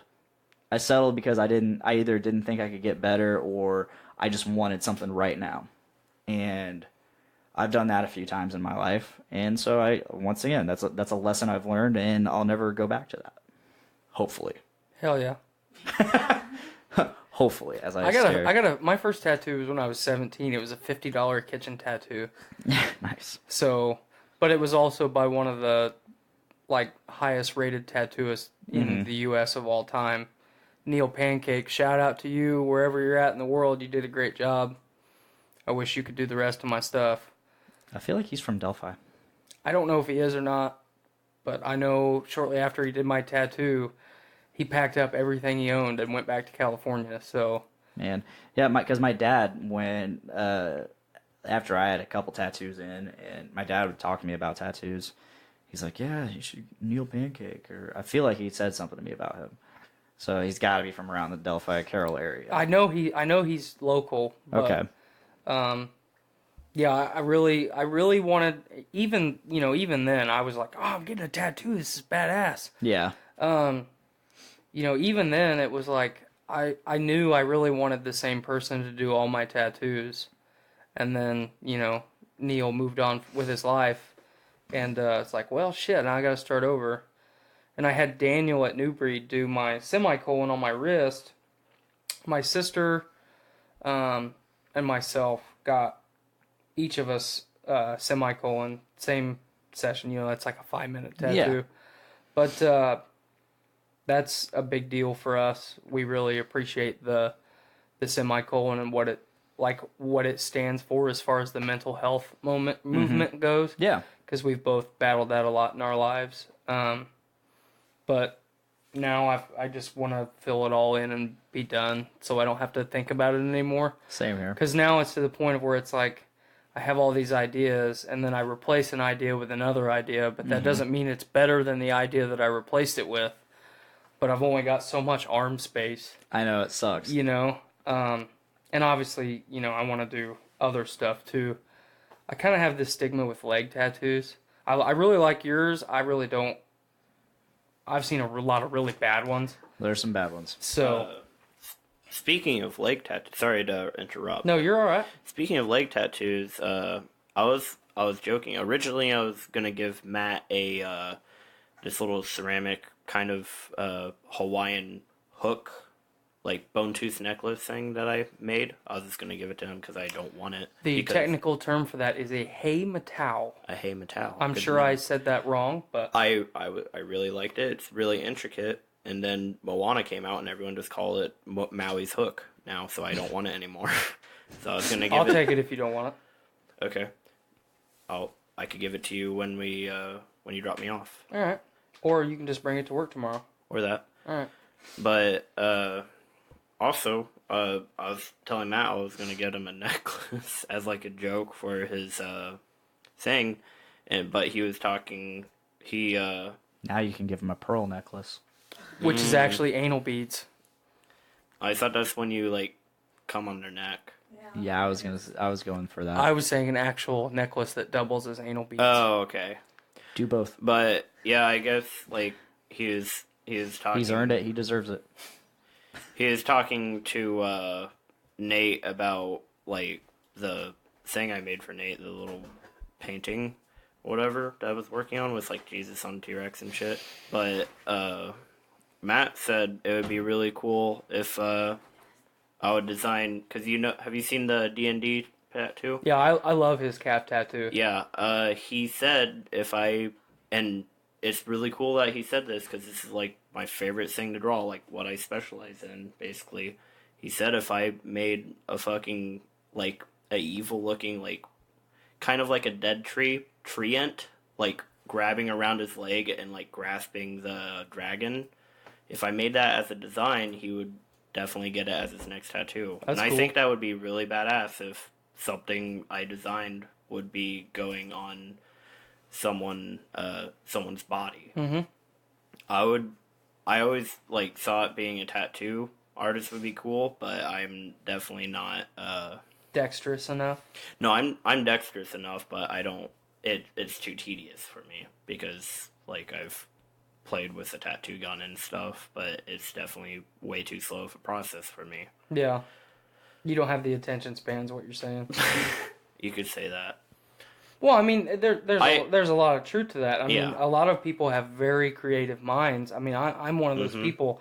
I can design, I have an incredible imagination, but I have no artistic talent. And I know for a fact, even if I did have artistic talent, I would sit down to design something and actually, create what I've designed in my mind, and I would lose interest almost as soon as I started. Mm-hmm. So I've had there was a point where I did a lot of charcoal stuff in school, and I only finished like 3 of them out of like probably like 25. And I've made some really, really, really awesome half drawings, and my art teacher was like, he was almost mad that I wasn't finishing them because like he was like, this is stuff that was in your portfolio, you would get a free ride through college and shit. Right. Like I had a really cool kind of like grotesque old man who was putting his arm through his head, and the fingers were going through the back of his head and like peeling his skin off, and and it looked really good because like he had this old nasty skin, but underneath was like light coming out from him. That's cool. But I never finished it. I basically got it half colored in, and like I got the whole man shaded and stuff, but the background was gonna be kind of like a woods and shit, and I never finished it. And I think it's actually still in the art room in that little like, because I kind of had my own little area with like these shelves and shit, and I put my shit on the top shelf because I was tall enough to keep the reach out of other kids that like to grab shit and drop them. But yeah, I did a lot of stuff like that I never finished. But I did finish a lot of stuff, like sculpting and stuff. I really like sculpting with clay, and I finished that all the time. It's just something about like, just the fact I'm basically holding like liquid rock and I could form it into anything I want made me feel really good. Right. And the fact that it is like basically ground up rock, it makes it feel like a natural process. Like it's something from the earth that I'm like creating into something, when like paint and acrylic paint and stuff is still technically like natural but it's still like oil and plastic and stuff like that. It's man-made. Yeah, but this is just like ground up rock, and it feels like I'm pulling something from the earth. Well, it's something tactile. You can actually feel it. You're not just looking at it. That's another thing. Like I like people could do like intricate stuff with painting and like paint stuff looking like it's coming at you when it's a flat image, but I really like working in the 3D space. There's a lot of different things I like working with. The only problem was I also really liked experimenting with the limits of clay and what clay can and can't do.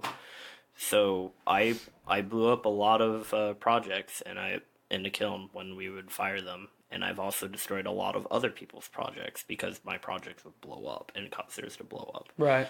But my art teacher, he's such a cool guy. He let me, because I would make so many projects, he would let me have my own firings because I could almost fill the kiln. Yeah. Well, that's cool. Yeah.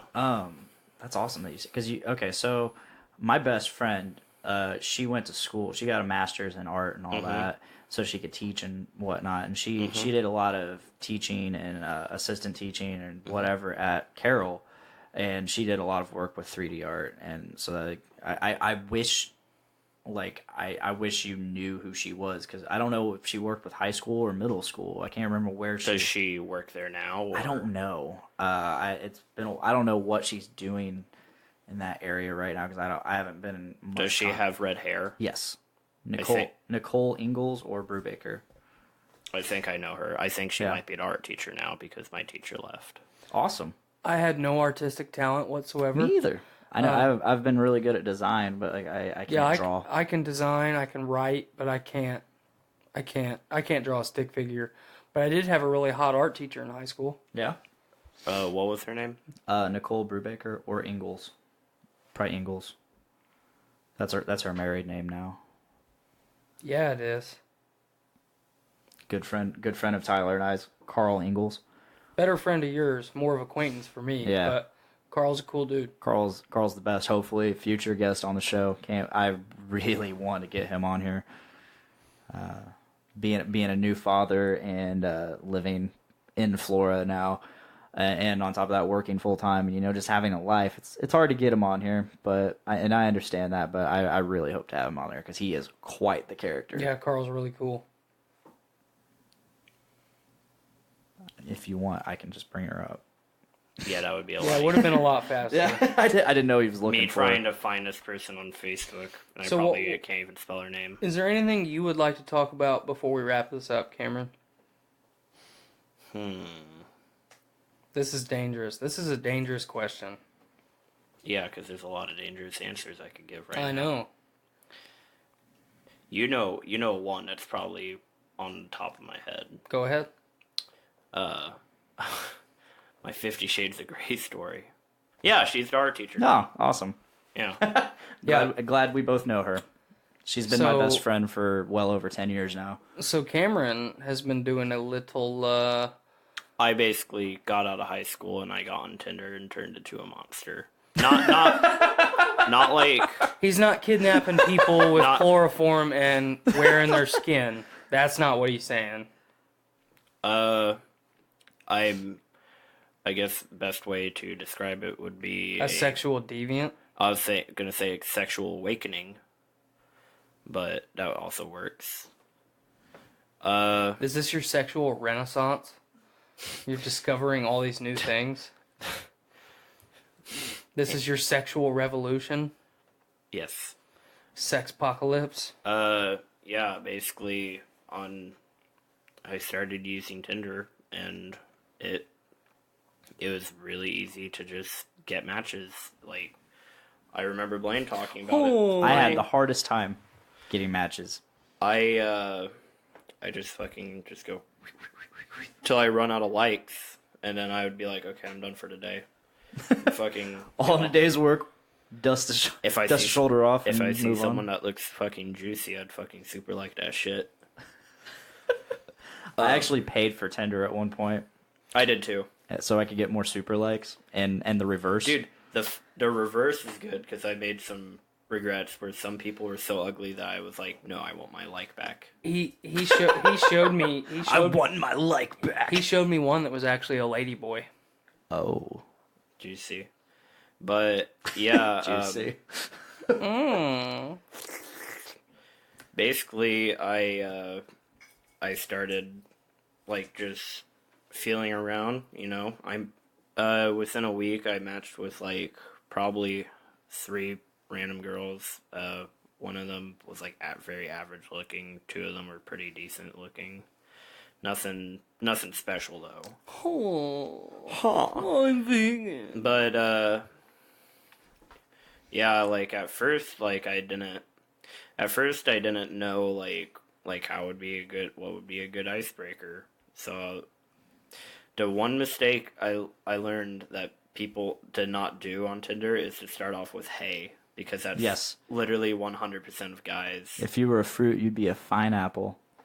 I actually used that one. Nice. At If you were a vegetable, you'd be a cucumber. But yeah, like let me go on Tinder right now. While you're doing that, I'm a big fan of, hey, I like your tits. that kind of ties in with what I was about to say. So long ago, when I first joined Tinder, my roommate and now keyboard commander Andy, he was also on Tinder, and he said the best way to get a guaranteed message back, and he said I have tried this and it works. Myself and our friend Ethan have tried this and it works 100% of the time. He said, what you message them, you say, hey, I like your face. Oh my, that's something that's literally the first thing one of my exes said to me, actually. Her name I is like Sam. the parts of your face that has skin on it. Can I have that skin? Oh, shit. But yeah, like, I would get bored, and I'm not saying, like, I'm super attractive, but, like, I got to a point where I had, like, the most matches I ever had were, like, I think, like, 60-something at one time. And I would just go through and I'd look at their profile and say something fucking random to them. Like, this girl, for instance. It's not even, like, anything super even funny or original. It was just something stupid. Like, this girl, I was just fucking like, oh, hi, Mark. And then she replied with, what? And I'm like, oh, it's just a movie reference. And then we started talking, and that was cool. And then... There's one specific one that we started this conversation to talk about. Mm-hmm. And she's extra thickness. Like 2 all beef patties, special sauce, lettuce, cheese, onion, pickles on a sesame seed bun. Mm-hmm. Actually, funny enough, I did super like this girl, but she messaged me first. Well, tell us about it. Mm-hmm. Basically, I was just chilling in my apartment. Down in the hood? Down in the hood. Actually, funny enough, I've kind of, kind of similar, like, part of this, but not part of this. I started talking to this girl, right? But before that, there was another girl that I was, like, talking to that, like, I was gonna start hanging out with her. But I matched with this girl and talked with this girl a lot, and I kind of ghosted that girl. And I told you that it was stupid to drive a long way. No, not her. This is even after that. Yeah, this was... Did I show you the girl with, like, the funny nose? No.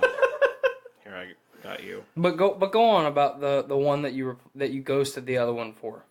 I didn't really ghost her. Like, we were just... I talked to her. Like, I honestly talked to her. I was... Alright, you pseudo-ghosted her. Ghosted her. Let's hear about this new girl. Oh. New girl.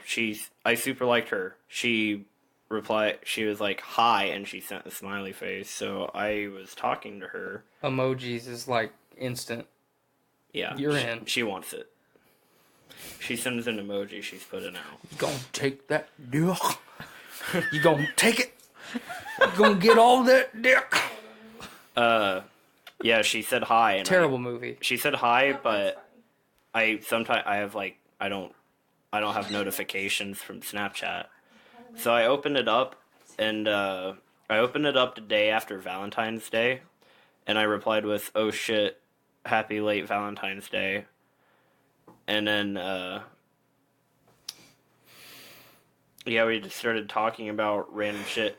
A greatest idea for a first date, invite them and be like, hey, you want to go to Goodwill with me? Right? I've never been denied a Goodwill date. Fact. My very first Tinder date was on Valentine's Day. Oh, shit. Mm-hmm. We went to IHOP, which I just happened to... I was living at the Doom Room at the time, which is not even 2 minutes away from IHOP, so... Right. It was very convenient. Fun fact about my life. Basically, we were just talking and, like, random stuff, like, oh, like, I told her, like, hey, we could hang out sometime and fucking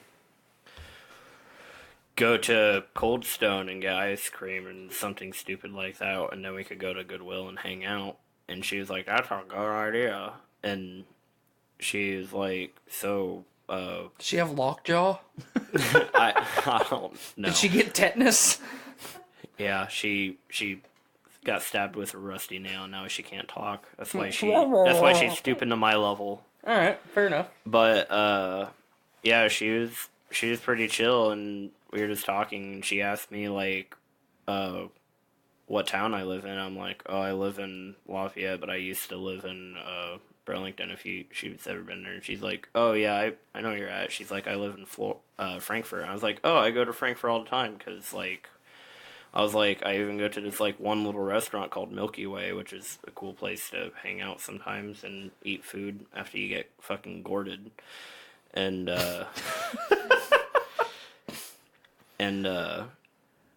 yeah, so that was cool. And then I was like, so you got a Snapchat? Because I always say, hey, you got a Snapchat, because talking on Tinder kind of sucks ass. Yes. And so she was like, sure, add me. So I added her, and like we just talked normally for a few days. And it was... Wait. Bueller. Okay, never mind. Basically, yeah, we got Tinder, we were talking about random things. I showed her, like, she likes art and stuff, so I showed her, like, some of my, like, some of the shit I made in ceramics, and she thought it was really cool, and she showed me some stuff. We just talked normally, like, I was like, oh, she's hot, but I really don't have much intention to, meet up with her. But then there's a fateful night that I decided to hang out. Oh, I decided to hang out with Nate. Thank you. And I was just hanging out with him, getting a little drunk. Was this last Saturday? Yeah. Yeah, he was getting crunk. Is this when you tried to deadlift a car? I never actually tried to deadlift a car. He was getting turned. Okay, so today I asked him if he wanted to be on the show today. He's like, I don't know, my back hurts. It still fucking hurts. I'm like, what the I was like, it's okay, I'll get you a real chair this time. Yeah. And then he called it. He's like, what, a wooden chair from the fucking kitchen? I'm like, yes, exactly, actually. I was like, what the fuck did you try to do? Deadlift a car, like, with improper form? And I just fucking leaned over, like, leg straight, fucking back bent over. But yeah, I went to Nate's house. I had a lot of fun, played some beer pong, talked to some random people, mostly just try and drink as much alcohol as I can. And yeah, eventually it got to the point where for some reason there was like a little crawl space like underneath, near, like, he has a basement, but then there's a crawl space attached to it, and for some reason I was obsessed with like living in there like a hobbit or something. I don't know why, but looking back on it makes me laugh. Basically, I got really drunk, and I went home, and I was talking to this girl normally, and I'm still scrolling up because for some reason she saved all of our chat so far. She wanted to use it again. I'm still oh wait, this is where it's starting. Yep. Are you gonna read the whole thing? Maybe. We don't have time for that. Aw. I'm putting my foot down. We're past the 2-hour mark. Okay.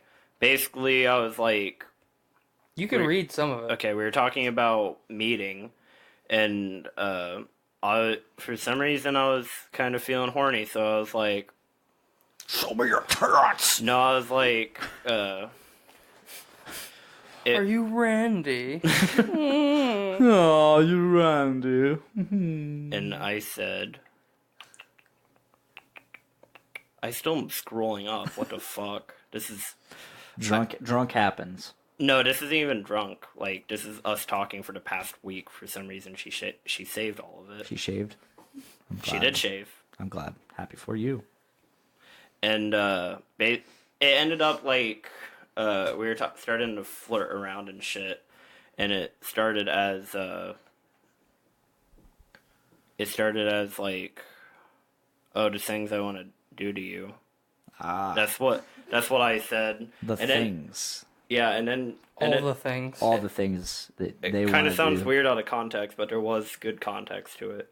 But There was good context. but she was like, "Oh, elaborate." Possible alternative title. Good context. She oh, no! God fucking damn it. Never mind, I'm not... Rage. I can't read it, because I scrolled all the way to the top of our conversation finally, and then I accidentally swiped left and exited the chat. So when I went back in, I was all the way back at the bottom. So it's pointless now. Basically, God, you're a piece of shit. I know, I am a piece of shit, and I'm mad now, and I can't talk like a normal, functioning human either. Basically, like, I was like, oh shit, I'm really horny, and I just want to say the nastiest, most vulgar fucking 50 Shades of Grey shit. So I was talking about like, Let's hear this. yeah, I think it started off as I want to shove my entire head in your vagina. No, it started off like Shoulder deep. shoulder deep is pretty intense. I want to shit in your ass. Oh wait, I think I actually found it. Just wait. I want to slit your throat and fuck the wound. Oh my god. I want to push my face in and feel the swoon. I want to put you inside my dick. Can we dock? Sexy Power stuff. dock. Okay, so I know it's a bit before your time, but that was some Slipknot lyrics for you. I want you to put your fist in my ear. Oh baby, show me that ankle. Let me see that ankle. Fuck. but Yeah, there's a sock there. It started off as like, oh, I want to, like, I was like, I'm gonna be behind you and suck on your neck while one arm goes up your shirt and the other one goes down your pants. I was like, I want to feel your body, leaving nothing untouched, just shit like that. And I really want to read it, but I can't fucking find it. I really want you to read it. Do you guys want to go on a mini tangent and let me read it? It's not actually that long. It's probably like a 7-minute read. It's like a short story. Well, we're at 2 hours, 10 minutes. It's fine. I have a child I want to see. I have food I want to eat. Me too. I have a woman that needs my attention. Mine needs to make my sandwich. Dude, that was all on the. So we did the Monster Hunter Twitch feed yesterday. Mm-hmm. That entire bit where you told your wife to make a sandwich. Did you hear her? Yes, Hell yeah. I think so. I was watching it earlier, and I could hear it. I could hear it while unfortunately, none of Mike's audio got on there, but yeah, you just hear me laughing hysterically at you fucking and make me a sandwich. Good shit. It was funny. Gender inequality. Oh shit. You need the mic. Let me scroll to the top. Okay, this is how it started, was like, we were just talking, I sent like a selfie of me, like, in my fucking Adidas. She said, you're sexy as fuck, and I said, you're super sexy, like the things I want to do to you, and she said, please elaborate, with the fucking winky face, with the tongue sticking out, and I said, I'm reading this, like, per word, so get fucking straddled in, boys. I want to start out with some kissing while groping and feeling your body. Then I want to go behind you and suck on the back of your neck. I want to put one hand up your shirt while the other goes down your pants. I want to squeeze you and trace my fingers around every part of you, leaving nothing untouched.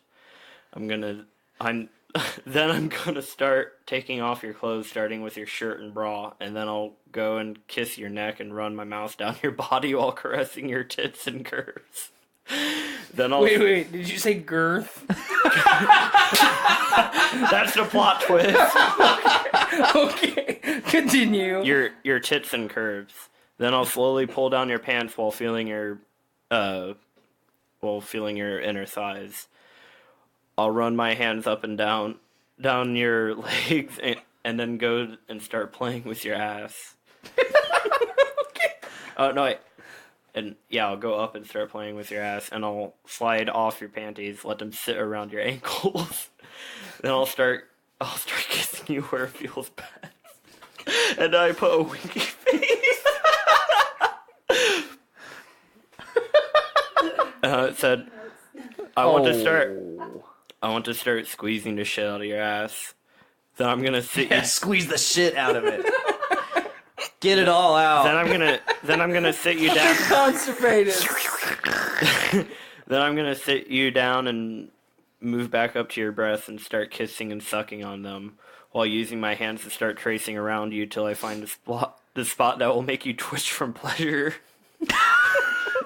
then I'll slowly go faster until it's wet enough to stick my fingers in. And that's when I want to start making out with you while letting my fingers get into all the right places. And then I was like, she hasn't replied yet, so maybe she's kind of creeped out. And so I wrote... No, she's masturbating furiously. I wrote, want me to keep going, and then she replied with, please, I'm so wet. And I put okay and put the little fucking devil emoji. Oh, you animal. And then she said, I'm touching myself. And I said, keep doing that. It's hot. And then she said, yes, sir. You were doing so well, like, talking so dirty, and then you're like, keep doing that. It was like, so fucking... She did reply with yes, sir, though. yeah. Oh. I liked it gave me the fucking power. I got a power trip, dude.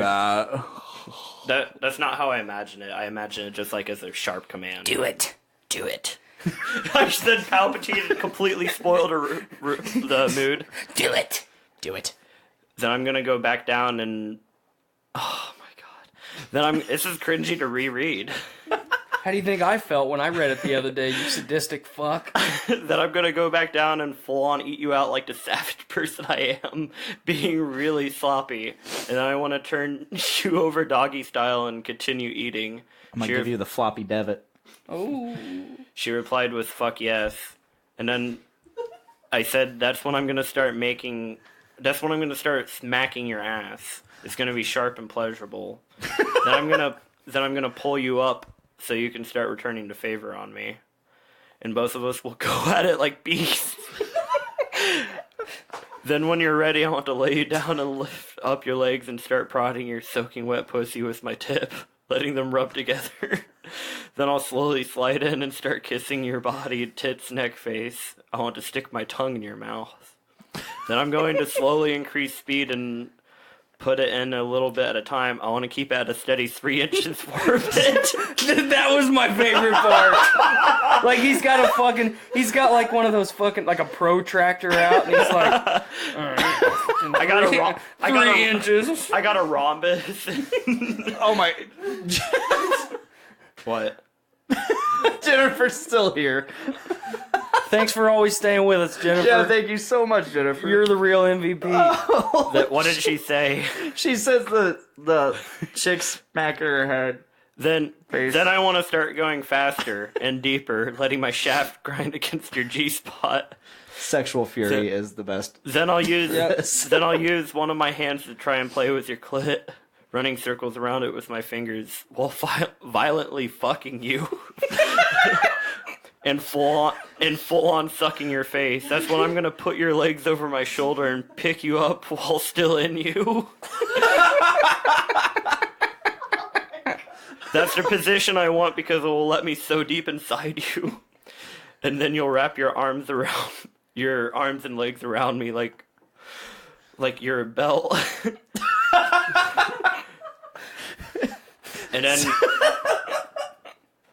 And then I said I'll wrap my arms around your body like a big sexy hug and brace you against a wall and go to fucking town on you. Both of us will be moaning so loud and it won't even matter because if the others hear, because it's just about you and me in that moment. That's sweet. He goes like super high, like super sensual, and then beast. Straight back to ravaging. Yep. And eventually I want to go as fast as I can and let you orgasm. Having your eyes roll back and your mind just fades till you can't even think about anything except me being inside of you and caressing your body. And then I finally get in some super slow hard throws before finally letting out... Okay. I'll let in some super low thrusts before finally letting them get super slow and then give you one big thrust that will make me orgasm too, and then both of us can share in this special moment. Then she replied with, you don't understand how bad I want you to fuck me right now. You get me so wet. And then I said, I'll then sit you down on top of me and we'll just embrace each other and cuddle even though we're sitting in a mess. and slowly kiss and hug each other. And we'll be like that for a while, and then we'll probably take a shower. And then I was like, well, afterwards we'll probably get something to eat, and then come home, and then do it all over again. And I put a little fucking winking face. And then the reason we haven't met up right now is because she's recovering from the flu and she has like a little bit of pneumonia. You said right now. recovery, and I thought from this. Oh, probably. What's our update from Jennifer in the chat? Jennifer says work's gonna be so awkward tomorrow. Who's Jennifer? How do you think we feel, Jennifer? Jennifer is on Beeline. Oh. Go ahead. She's been training on our line. Oh. She the curly-haired girl? No. Oh. Yeah, she said if I don't get better soon, you're gonna make me go crazy. And I said, oh, the crazier the better. It will make everything that much more wilder or intimate and intense. And then I was like, I should be a writer, LOL. And she said, no, yeah, literally, that's the hottest story I've ever been told. And then I said, it's gonna be better when it comes true. Maybe I'll think of more things to do to you in the next few days. And she said, yes, please, I want you to come have me. And then we said some other shit. And then she replied with, so, do you want to see my wet pussy? And I was like, fuck yeah. So fuck yeah! I literally said, fuck yeah. So she sent a video of her fucking fingering herself. And it looked really good. The proper term is diddling. Diddling. Flicking the bean. Diddling. Fucking tossing her salad. So, I'm sorry, Tyler, but my first response was, want to see my dick. And so, Want to see my dick? and Cameron, I've talked to you about I this. know. You don't send dick pics. she said yes, please. So I sent one. And we're on Snapchat. She didn't. It will notify you if you screenshot it. Neither of us screenshotted it, so it doesn't exist anymore. So Actually, it does Except exist. to Snapchat. except through Snapchat. Snapchat has a server of everything that's ever been sent on Well, Snapchat. yeah, but that's only really accessed if like it's some weird like pedophilia, fucking talking to like a 12-year-old girl when you're an 80-year-old man kind of shit. That's still there. It's still there, but it's out of reach. Like if I say I'm gonna fuck a guy, those vibrations are still floating around in the air somewhere, very faintly. And they are currently recorded on my podcast. You're welcome. But yeah, that was basically then my fucking 50 Shades of Grey story. I went more in depth later on, but we're definitely running out of time. That we are. Basically she sent a really good fucking booty pic, and I was just like, I want you to sit on my face.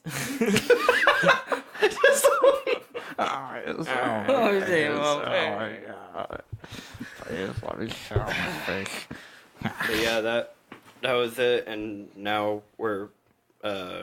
we ended up talking. Now we're in love. No.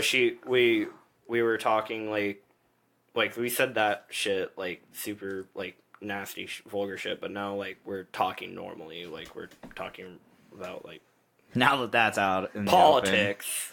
the open. Now that that's out in the open, we can But talk yeah, like human beings. she was open like so are you on Tinder like trying to find a relationship, or you just look for a friend with benefit or hookups and stuff? And I was like, well, at the moment I was kind of looking for fun, but if we get along really well, I wouldn't mind being in a relationship. And she's like, that sounds really fair. That's so fair. I don't remember what she actually That is said. so But fair. She was like, okay, I'd be down with that. She said if she has sex with someone, like she doesn't like having sex with people because she says she will get emotionally attached, and she doesn't want that. So I was like, well, I'll at least give it a shot because you're really hot. Cameron, I have a request for you, of you. Come in her so she can't leave me. Yes. Tomorrow at work, if you happen to see Jennifer and lock eye, I want you to lock eyes with her. Which one is she? The only other chick on Beeline. Black haired? Yeah. Oh, I've seen her walk around. Dude, I'll fucking. I've seen her walk around. Well, not like that. I notified that she is a person that exists. Yes. I want you to lock eyes with her and just I'll just go, smile. Hey, Jennifer, remember me? Great first impression, am I right?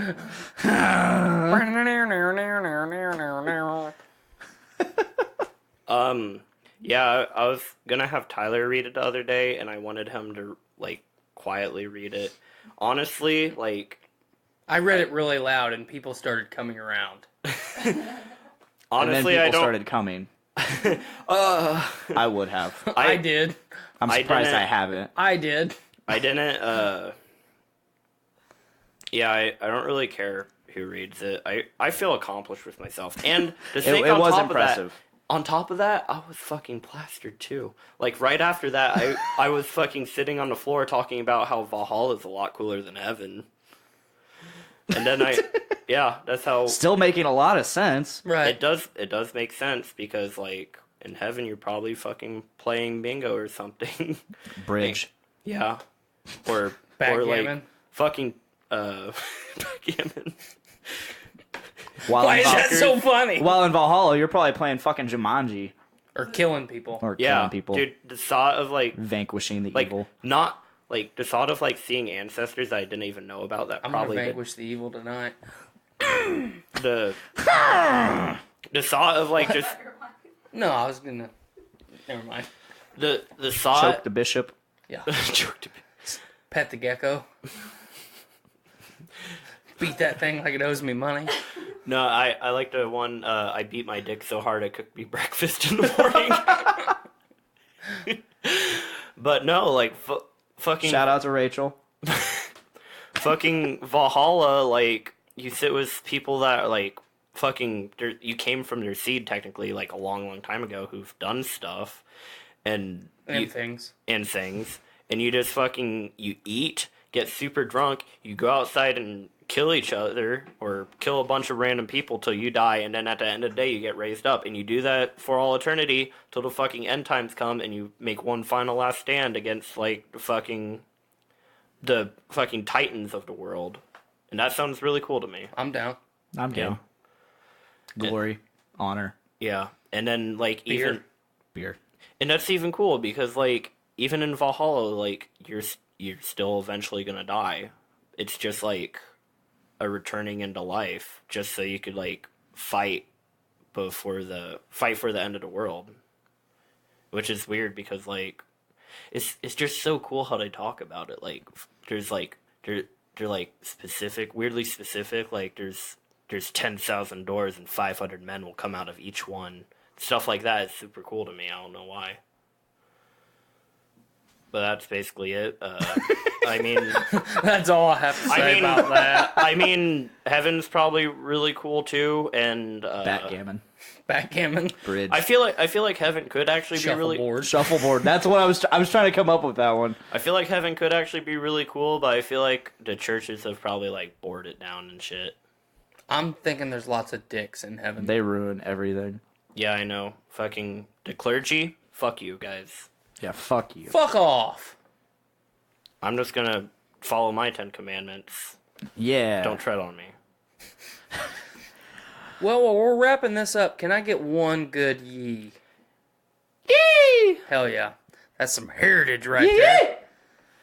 As always, this podcast has been brought to you by the Journey into Comics Network.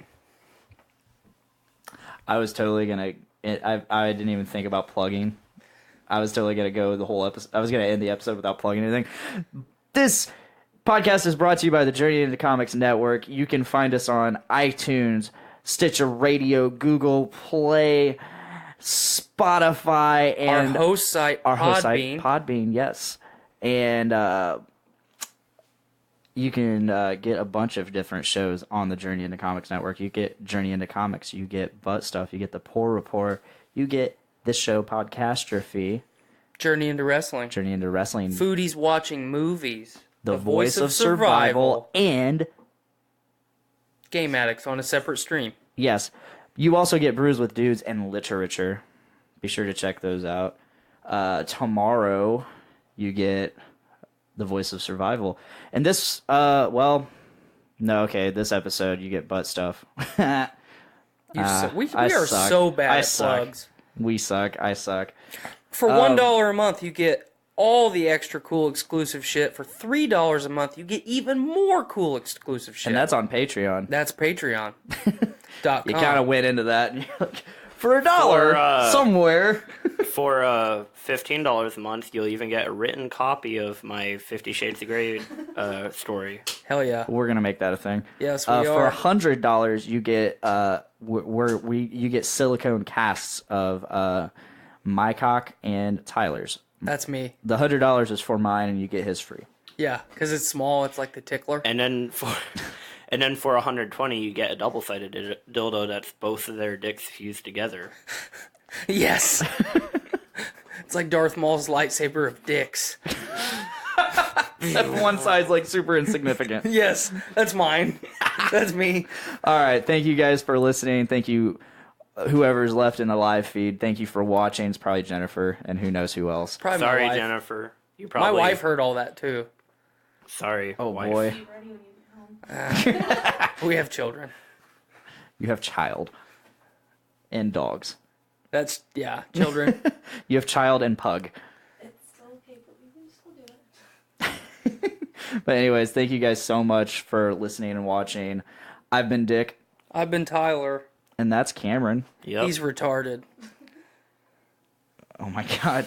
Anyway, he just showed me a stupid fucking picture. But yeah, thank you guys again. Thank you. Can't thank you guys enough. Thank you, Journey into Comics Network, for hosting us. Thank you, Podbean, for hosting Journey into Comics. And just make every day a big dick day. Heritage. Bye, guys.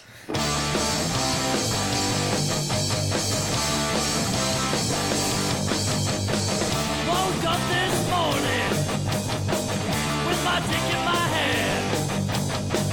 Girlie's to the right of me, just like I planned. It's gonna be a big dick day. It's gonna be a big dick day.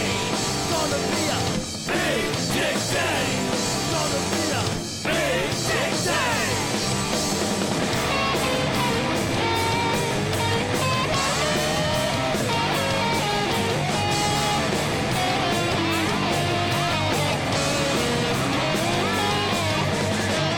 Big dick day. It's gonna be a big dick day. It's gonna be a big dick day.